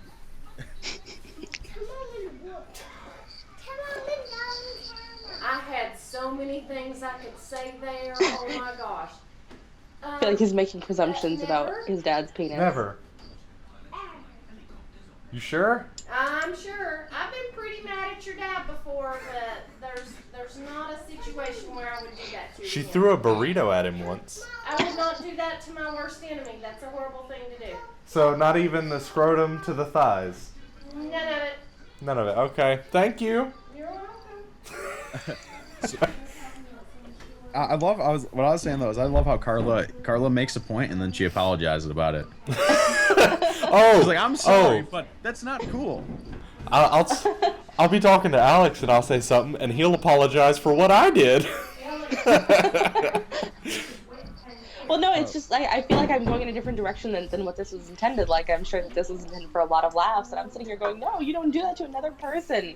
There is at no point in which somebody you have decided to marry, hopefully, not against your will, is this an acceptable solution? Like, what the fuck is this going to solve? Not just the person not cheating on you, but let's talk about all the problems that it creates. It's like, I'm pissed at this person, so I'm going to murder them. Oh shit, now I have some other problems to deal with. I think my Okay, dad's I all. agree with you. It's messed up, but I Dad! love how you take a standpoint, or you take a strong stand. A standpoint. You take a strong stand, and then you're just like, I'm sorry about it. My mom's telling him But about yeah, it. It's great. okay, but in all honesty, Dad! in the last couple of days, I've taken some strong stands on some things, but most of the time, it's not usually what I do. Yeah. I'm fucking neutral. He's gonna go ask his dad that. Dad. Where, please? Is it got the a same to like question. super glue your penis hole shut? Well, I mean, technically, there's technically more to a vagina. Biology lesson. on. Technically speaking, women don't pee out Come of their here. vagina. There's a No, but separate I mean, thing if there. you seal the whole thing like an envelope, But the thing is, that they didn't say the whole thing though. They just said. So- that's true. But like, Okay. let's say for instance, if you were to do that to a guy and then suddenly they can't urinate, that could end very badly very quickly. All right. I'm So- sorry. I imagine him super gluing the labia majora together. I don't so that know there's where nothing was else. kinda this was, thinking of that, but this too. guy accused his wife of cheating on him and then super glued her vagina shut. At what point do you super glue your wife's vagina shut. You never, ever. And you get that guy and super glue his Urethra shut? his package. No. Oh. No. All right. His package is the Glue it all, testicular. just make a big mess of it and glue it all in there and say, there you go. Thank you, Mr. B. Thank you, Mr. B. My soul Oh. just died. That's crazy. That's crazy. It's a shame you didn't say penis to the belly button, because I would have thought that was hilarious. So no penis to the belly button action? You just plug it in and get forever power. Okay, thanks, Dad. My soul is dying. Like, I'm so surprised your parents aren't like, what kind of people is he hanging out with on the internet? Oh, dude, like, my parents, you can ask them a sex question and they will be fine with it. Like... Well, that's good, though. That's good for Yeah. parents to be transparent about that. I know my dad doesn't Transparent. I caught what I was saying as I was saying it. I see what you did there. I know Yeah. my dad doesn't have any problems with me being friends with Toby, but he just thinks he's weird because whenever Toby sees my dad, he just Pendejo! he enters some sort of really weird state. There was one time he put his thigh Your dad did or Toby did? 1911, No, I did. and I was like, what I the was- fuck? I put Are my you doing leg it? up on the desk. You'll have to watch the podcast back to see this, but I put my leg up on the desk and had my 1911, and I was rubbing it along my thigh like this, just going pendejo. None of It you was will ever know very my parents. disturbing. But then I had started twerking, and that was really fun. I started playing Turn Down for What, and then Gosh. started twerking. So I was going to say, this is probably going to turn into like a 3-hour long podcast. Oh, Are you goodness considering splitting gracious. this up? That No. might be an idea. Like splitting it This up into is- 2 parts? Because it'll make it easier for uploading and Well, rendering. we lost about 20 or 30 minutes of it, so we're almost at 2.5 hours. 2.5 hours. Plus actually that's keeping the beginning. That's talking about the beginning as well. But yeah, I don't know. Should we go on for 3 hours and try and come up with some more topics? I've got a list right here on my phone. Or do we want to call it quits? Well, maybe save the list for next time. Yeah, I was gonna say though, if we were gonna do like a 3-hour one though, it might be 2-hour-and-a-half ones might not be too bad if you split them up, because that way if someone sits down and watches one, they'll be like, okay, hey, watch the other one, or Well, Yeah. podcasts are a weird beast in that you go for as long as you go, or you go for a certain amount of time, which can kill conversation in the middle of it, Yeah. But if we go for as long as we go, people can just go, all right, yeah, I'll watch that, and then I'll catch the next little bit later, watch the same video. But normally with, I think it's hour and a half or hour plus videos, it'll save your spot sometimes.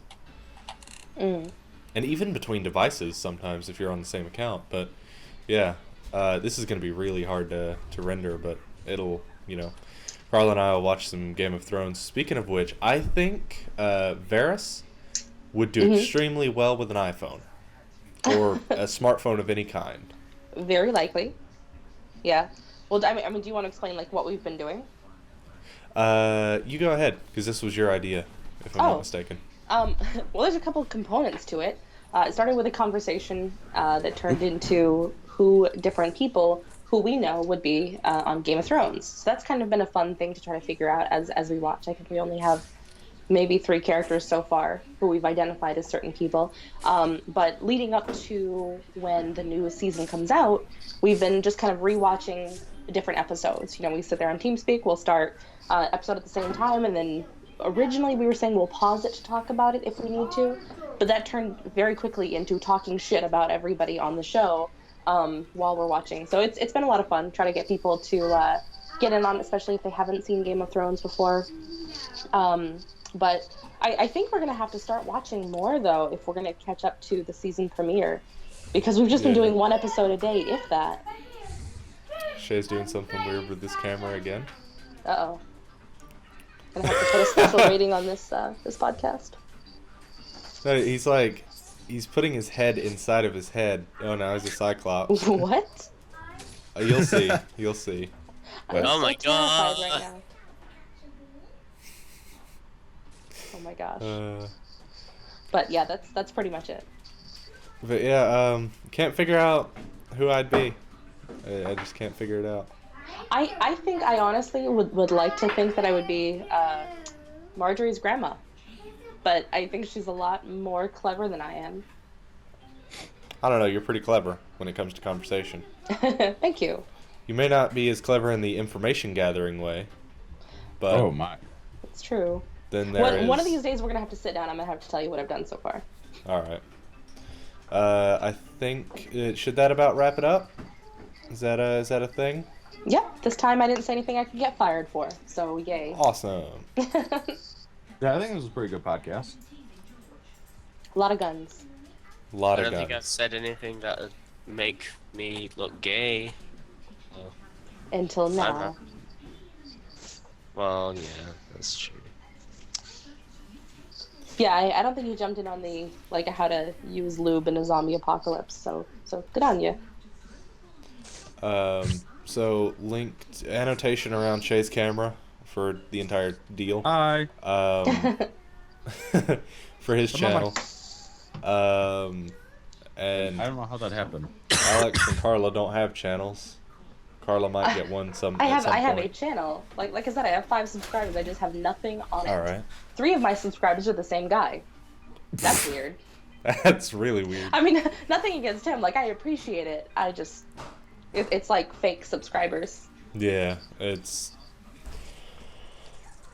I subscribed on one of my other accounts just so I could find the channel because it was so tiny at one point, and I needed to go, Easy hey, you reference. want to watch a video? Click, and I can't use that account as like, oh, I've got everything I like subscribed to it, and then I can just go on that account and use it. No. But anyway, see you guys next week. Hope you guys enjoyed. Sorry about last week.